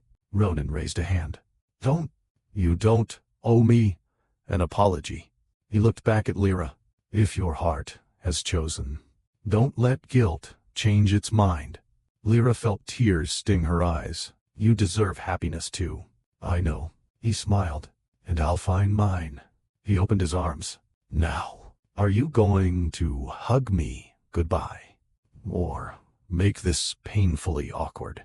Lyra laughed through her tears and stepped into his embrace. It was warm, safe, filled with gratitude rather than regret. When they stepped apart, Ronan looked at Cassian. If you make her cry, Cassian answered, without missing a beat, I'll expect you at my gate. You should. A smile passed between them. Not rivals, not enemies, friends who had survived the impossible. Outside, the first rays of sunlight broke through the clouds. For the first time in generations, the banners of the vampire kingdom and the werewolf kingdom fluttered beneath the same peaceful sky. The war was over, but for Lyra, the most important decision still remained. The days after the battle passed more quietly than anyone expected. No armies marched. No ancient monsters emerged from forgotten mountains. The crimson light above the eastern peaks had vanished, replaced by clear winter skies that seemed almost unfamiliar after centuries of fear. The castle slowly came back to life. Broken walls were rebuilt. Shattered windows replaced. The library, though scarred, welcomed its first readers again. Life insisted on continuing. Lyra spent her mornings helping in the castle kitchens. She hadn't planned to. On her second day after the battle, she had wandered in looking for tea, and found the head baker struggling to prepare enough bread for the workers repairing the castle. She rolled up her sleeves. By noon, the kitchen smelled of fresh loaves, cinnamon, and melted butter. The old baker watched her shape dough with practiced hands. You've done this before. My whole life. You missed it. She smiled softly. I did. Word spread quickly that the mysterious young woman who had nearly started another war baked better bread than anyone in Noctis Keep. Soon guards invented excuses to pass through the kitchens. Servants argued over the last warm loaf. Even children from the nearby village began appearing every afternoon, hoping Lyra might have made honey rolls. She always had. Cassian watched it happen from a distance. Elena found him standing outside the kitchen one evening. You've been here 10 minutes. I know. You're smiling. I know. You could simply go inside. He looked through the open doorway. Lyra was laughing, After one of the little boys covered his nose with flour, another child accidentally dusted her hair white. And within seconds everyone in the kitchen had declared a flour war. Lyra retaliated immediately. Even the head baker surrendered. Cassian quietly shook his head. They've conquered her. Elena smiled knowingly. No, they've reminded her who she was before the contract. Cassian remained silent. He realized she was right. The fear that had followed Lyra since Black Hollow had slowly disappeared. In its place, someone brighter was returning. And somehow, watching that happen mattered more to him than anything he had accomplished in 2 centuries. Late that afternoon, Lyra found him in the conservatory. The winter roses had begun blooming again. She smiled. I had a feeling you'd be here. I usually am. She walked beside him. Neither spoke for a while. The silence between them had become familiar, comfortable. Finally, Lyra broke it. I remembered something. What? The first day we met. You threatened to leave. I did. You never did. She looked up at the glass ceiling, where sunlight filtered through drifting snow. I think. She laughed quietly. I stopped wanting to. Cassian looked at her. He didn't speak. He was afraid words might ruin whatever she was trying to say. I've been thinking about everything. The contract. The war. Ronan. My grandmother. My mother. She took a slow breath. For so long. Everyone wanted to decide where I belonged. She turned to face him. But when you released me, her amber eyes shone in the afternoon light. That was the first time anyone truly gave me a choice. Cassian lowered his gaze for a moment. It was the only choice that mattered. You knew I might leave. I did. You still let me. I loved you. The words escaped before he could stop them. Simple, honest, without poetry, without preparation. Silence settled over the conservatory. Cassian closed his eyes briefly. I wasn't planning to tell you like that. Lyra smiled through gathering tears.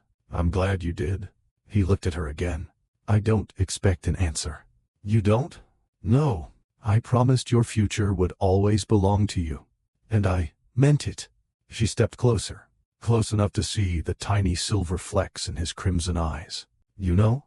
A playful smile touched her lips. You're terrible at pretending not to care. I've been told. Mostly by me. So far. She reached for his hand. This time he didn't wait. His fingers naturally intertwined with hers. You once promised to show me the sea. I remember. Were you serious? Entirely. She looked toward the distant mountains beyond the glass. I've never seen anything beyond forests. Then, we'll leave tomorrow. No guards. No council. No politics. He raised an eyebrow. I don't think my council will approve. They'll survive another disappointment. He stared at her for a second, then laughed. A real laugh. Quiet, but genuine. She smiled triumphantly. I stole that from you. You did. I think it sounds better when I say it. I disagree. You would. I would. Their laughter faded into another comfortable silence. Lyra rested her head lightly against his shoulder. Neither hurried the moment. Neither felt the need to fill it with grand declarations. Outside, snowflakes drifted slowly past the glass. The winter roses stood in full bloom. It felt peaceful. A peace neither of them had believed possible. From the doorway, Elena quietly smiled and walked away without disturbing them. Some moments deserved witnesses. Others deserved privacy. This one belonged only to them. The following morning, the great gates of Noctis keep opened. A single rider approached. Prince Ronan. He wasn't wearing armor. He carried no sword. Only a small wooden box tied behind his saddle. Cassian met him in the courtyard. So, Ronan climbed down with a grin. I've come to keep a promise. What promise? Breakfast. Cassian looked confused. You still owe me a proper breakfast. Lyra laughed as she walked into the courtyard. I thought we already had one. Ronan shook his head dramatically. That was interrupted by an ancient gate opening. I hardly think that counts. Cassian sighed. I suppose not. Ronan untied the wooden box and handed it to Lyra. She opened it slowly. Inside rested 3 perfectly baked apple pies. She looked at him in surprise. You made these? No. I wisely convinced my palace baker to save everyone's lives. She laughed. I was about to feel insulted. You should. They all smiled. The war that had defined generations was over. Friendship had survived where hatred had failed. Only one journey remained, before the story could finally come to an end. They left before sunrise, just as Cassian had promised. No royal escort, no banners bearing the crest of Noctis, no ministers insisting on schedules. Only 2 horses, a small carriage carrying supplies, and a road that disappeared beneath fresh snow before winding south toward the coast. Ronan stood outside the castle gates with folded arms. I still think taking only 2 guards is irresponsible. Cassian adjusted the reins. We're taking none. I heard that. You were meant to. Ronan looked at Lyra. If he gets lost, bring him back. I've lived here for 2 centuries. Ronan shrugged. Exactly. Plenty of time to forget directions. Lyra laughed. I'll make sure he finds his way. Good. Ronan stepped forward and embraced Cassian briefly. It lasted only a moment, long enough to say everything words didn't need to. Visit before the spring festival. Cassian nodded. I will. Ronan turned to Lyra. And don't let him spend the entire trip reading maps. I make no promises, she replied with a grin. He smiled back. Then stepped aside. He smiled back. Then stepped aside as the carriage rolled through the gates. Lyra looked over her shoulder one last time. Ronan remained standing in the snow, waving until the road curved around the mountain and he disappeared from sight. She smiled to herself. Some people entered your life to stay. Others entered it to change you. Ronan had done both, just in different ways. 3 days later, winter slowly surrendered to the southern coast. The air smelled different, warmer. Salt carried on a gentle breeze. Lyra leaned farther out of the carriage window. I can hear something. Cassian smiled without looking at her. You'll see it in a moment. The road climbed one final hill. Then the world opened. The sea stretched beyond the horizon.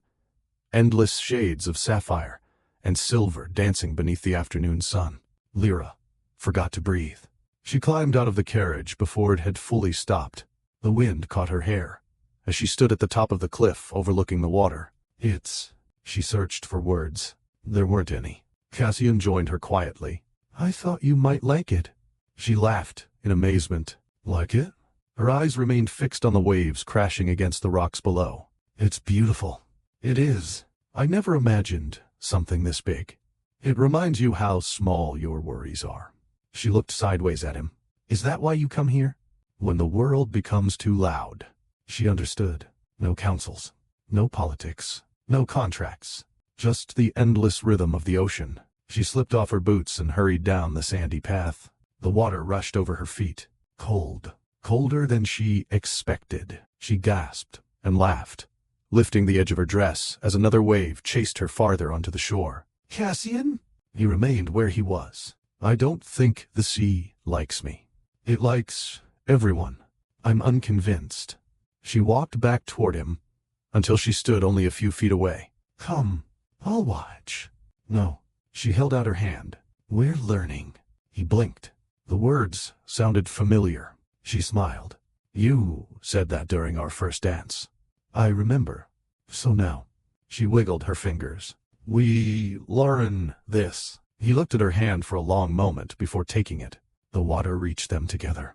It washed over his boots. He frowned slightly. It's cold. I noticed. She laughed. You survived. Barely. You'll heal. He looked at her with amused disbelief. You've stolen more of my lines. I'm collecting them. I'll need new ones. Good luck. Another wave rolled in. This time, it splashed both of them high enough to soak the bottom of their clothes. Lyra burst into laughter. A heartbeat later, Cassian laughed too. Not quietly, not politely, completely. The sound carried across the beach with the wind. Lyra stopped laughing just long enough to stare at him. What? I don't think I've ever heard you laugh like that. I haven't. His answer was almost as surprising as the laugh itself. She stepped closer. So, I finally found something you hadn't done in 200 years. It appears you have. The distance between them slowly disappeared. Not because either intended it, because it felt natural. The waves continued breaking against the shore. The world seemed impossibly quiet. Lyra looked into his crimson eyes. They're different. My eyes? In the sunlight. They're less frightening. Were they frightening before? A little. And now? She smiled softly. They look warm. His breath caught. She reached up and brushed a damp curl away from his forehead. You always have this one curl. It refuses to obey. I like it. He laughed quietly. Of all the things to notice, I notice everything about you. The words escaped before she realized she'd spoken them aloud. Neither moved. The sea breeze carried the scent of salt and wildflowers between them. Cassian lifted one hand, slowly, giving her every chance to step away. Instead, she leaned into the touch as his fingers gently rested against her cheek. Lyra? His voice was almost a whisper. You don't have to say anything. I know. She looked up at him. But I want to. She took a slow breath. When I first saw you in the forest, I thought you were the end of my freedom. A smile touched her lips. You turned out to be the reason I found it. His eyes softened. I don't know what tomorrow looks like. I don't know how to be the lady of a castle. I still burn bread sometimes. You don't. I do. You'll deny it. I absolutely will. She laughed through happy tears. Then, her expression became serious again. But I know one thing. She placed her hand over his heart. It's here. This, she smiled, is where I belong. For a long moment, Cassian simply looked at her, as if committing every detail of that moment to memory. Then, with all the patience and gentleness that had defined every step of their journey, he leaned forward. Their first kiss was soft, unhurried. Not the kiss of a man claiming someone, or a woman surrendering. It was two people choosing each other. When they finally pulled apart, Lyra rested her forehead against his. I've been wanting to do that since the dance. Cassian blinked. The dance? You looked at me like you wanted to. A faint flush colored even his pale face. I thought I was hiding it. You were terrible at hiding it. I've been told. Mostly by me. He smiled. So far. They laughed together as another wave rolled over their feet. Far above them, perched on the cliff overlooking the sea, Arya and Ronan watched from a respectful distance. Ronan smiled to himself. They look happy. Arya nodded. They earned it. He looked toward the endless horizon. What happens now? Arya smiled. Now. They finally get to live. The sun slowly dipped toward the horizon, painting the sea in shades of gold. For the first time in centuries, no prophecy waited for tomorrow. Only a future they would write themselves. Spring arrived earlier than anyone expected. The snow that had blanketed Noctis Keep for months melted from the rooftops, revealing gardens filled with white roses and climbing ivy. The mountain streams flowed freely again, carrying away the last traces of a winter that had changed the fate of 3 kingdoms. Word traveled quickly. The eternal blood contract had ended. The ancient gate had closed. The war between vampires and werewolves was over. Few people knew how. Fewer still knew the names of those responsible. Cassian preferred it that way. The council chamber, however, remained exactly as Lyra remembered. Long speeches, longer arguments. An elderly noble rose from his chair. My lord, the werewolf delegation has arrived. Show them in. The great doors opened. Ronan entered first, wearing a dark green ceremonial coat instead of armor. Behind him came representatives from the werewolf clans, each laying their weapons at the entrance before stepping into the chamber. It was an old custom. One no one had practiced for nearly 300 years. Cassian stood from his chair. Without a word, he removed his own sword and placed it beside the others. One by one, every vampire noble followed. The room fell silent. A tradition buried by generations of hatred had quietly returned. Ronan crossed the chamber. I've brought a proposal. Cassian smiled faintly. Should I be worried? Probably. He handed over a sealed document. Cassian opened it. His eyebrows rose. You want to build a road? Yes. Through the border forest? Yes. The forest we've spent centuries fighting over. Ronan nodded. It seems a waste to keep arguing over trees. A few nobles exchanged uncertain glances. One elderly lord cleared his throat. And if your people attack the workers? Ronan looked genuinely offended. Then my mother will attack me. The room erupted with quiet laughter. Even the oldest nobles couldn't suppress smiles. Cassian folded the proposal. I think it's an excellent idea. So do I. Lyra's voice came from the doorway. Every head turned. She entered carrying a tray. Not of documents, of warm pastries. The smell of cinnamon immediately filled the chamber. Ronan laughed. You brought food to a political meeting? I've discovered everyone makes better decisions after eating. She set the tray in the middle of the table. The elderly lord, who had objected first, reached for a pastry. This young lady is remarkably wise. Within minutes, maps were spread across the table beside half-eaten pastries. Arguments became discussions. Discussions became solutions. Ronan leaned toward Lyra. You were right. About what? People are less terrifying when they're chewing. She grinned. I've always believed that. Cassian watched the exchange with quiet amusement. He had spent decades trying to force peace through treaties. Lyra had achieved more in 10 minutes with warm pastries. That evening the castle held its first spring festival in generations. Not just vampires attended. Werewolf families crossed the border openly. Human merchants arrived with wagons full of fabrics, fruit, and music. Children from every kingdom ran through the courtyard, without noticing the differences adults had once killed over. Lyra stood on one of the balconies overlooking the celebration. It doesn't feel real. Cassian joined her. It will. Do you think it'll last? I think. He rested his arms on the stone railing. Peace isn't something people win. It's something they choose. She nodded thoughtfully. Every day. Every day. Music drifted up from the courtyard. A familiar melody. Lyra smiled. Our song. Our first dance. She turned toward him. Would you like to try again? He looked down. There are people watching. So? I remember stepping on your dress. You apologized 3 times. I should apologize again. She laughed. No. She took his hand. Come. The courtyard gradually noticed. The musicians smiled as the vampire lord led Lyra into the center of the festival. This time, he didn't hesitate. He remembered every step. Well, almost every step. You missed one. I know. You've improved. I've had an excellent teacher. She rested one hand against his shoulder. And you've become much less frightening. I'll try to look disappointed. You can't. Why not? Because you're smiling. I am? You are. I blame you. I'll accept that responsibility. Their laughter blended with the music. Around them, vampires, werewolves, and humans slowly joined the dance. No one needed permission. No one cared about old borders. From the edge of the courtyard, Ronan watched with an easy smile. Arya stepped beside him. You don't regret it? He shook his head. No, not even a little. He looked toward Cassian and Lyra.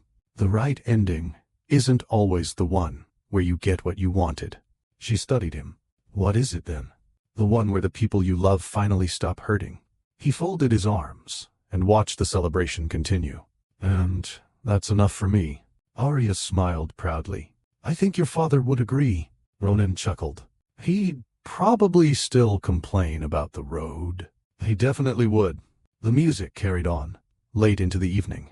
Laughter echoed through the castle. For the first time in living memory, no guard stood watching the werewolves with suspicion. No werewolf watched the vampires with distrust.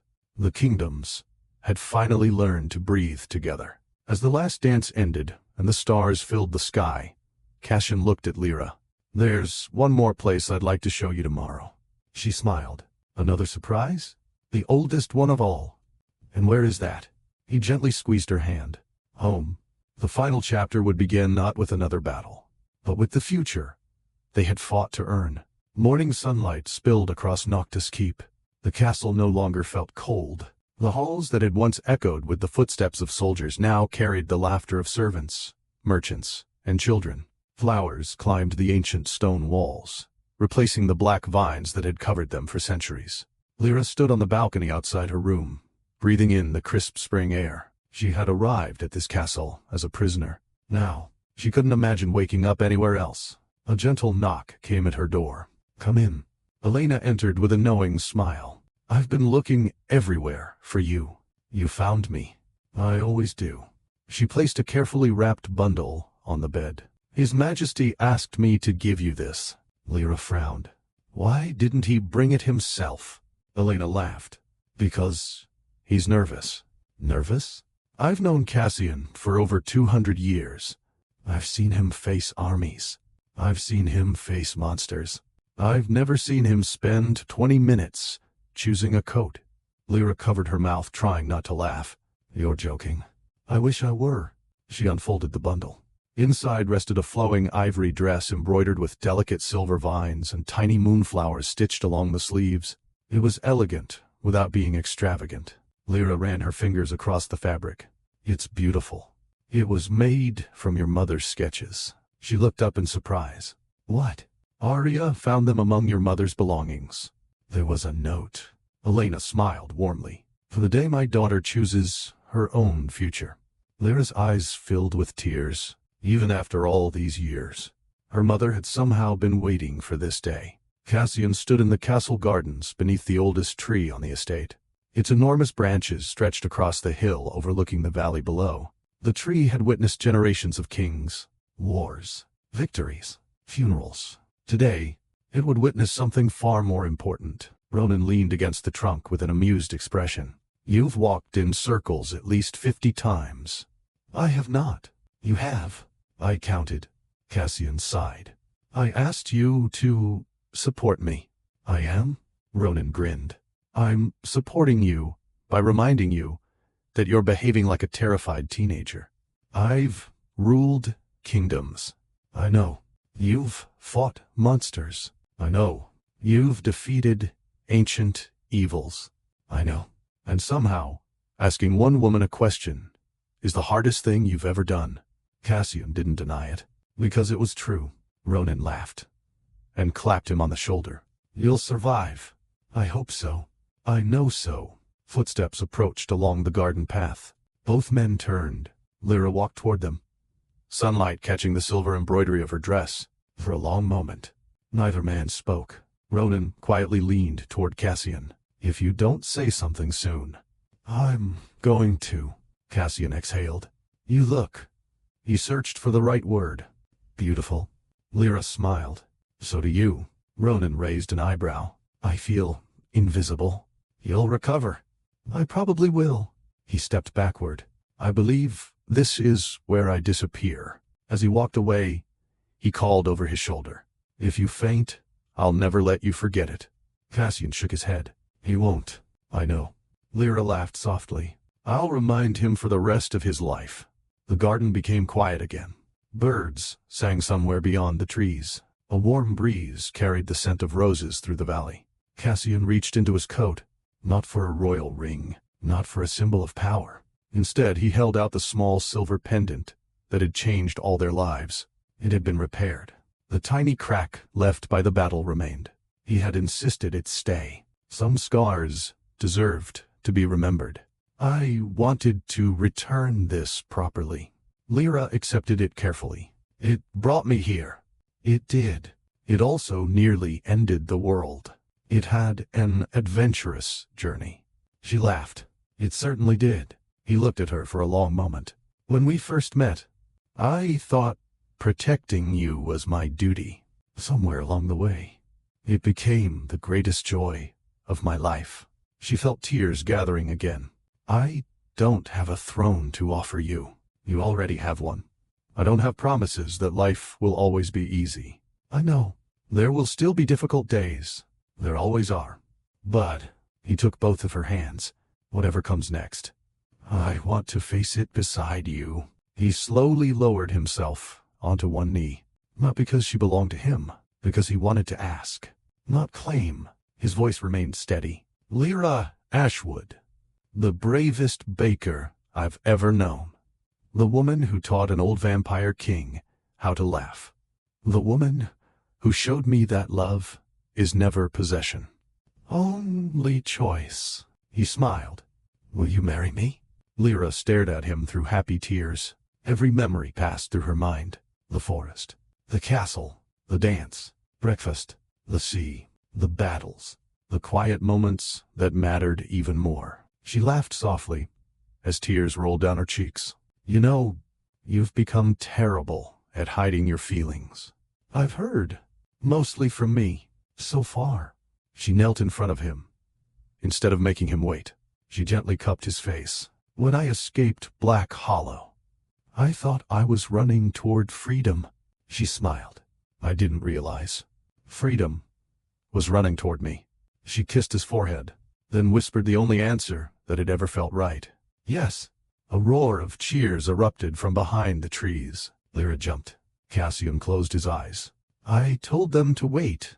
They didn't. Ronan emerged first, applauding dramatically. I won the bet. You placed a bet? Cassian asked. Of course. Arya followed, laughing. Elena wiped away happy tears. Soon the entire garden filled with friends. Castle servants, village children, vampire nobles, werewolf warriors, and human guests. No one cared that the future queen was born a baker. No one cared that a vampire king loved a human. No one cared that a werewolf prince stood proudly as the king's closest friend. The old world had ended. This was a new one. Months later, beneath the same ancient tree, the wedding brought together 3 kingdoms for the first time in history. There were no barriers separating vampires, werewolves, and humans. Only long tables filled with food, music that lasted until dawn. Children chasing each other through the gardens. Ronan complained that the pies disappeared too quickly. Elena insisted it was because he had eaten half of them. Cassian denied stealing a second slice. No one believed him. As the evening faded into night, Lyra and Cassian stood beneath the stars overlooking the peaceful valley. Do you remember, Lyra asked, the first time you caught me, when I almost fell in the library? I remember. You've been catching me ever since. Cassian smiled and wrapped an arm around her. You've been doing the same for me. Below them, lights from vampire villages, werewolf settlements, and human towns glowed together across the valley. 3 kingdoms, 1 future, and a story that had begun with a frightened girl fleeing a cruel destiny, ended with a woman who chose her own.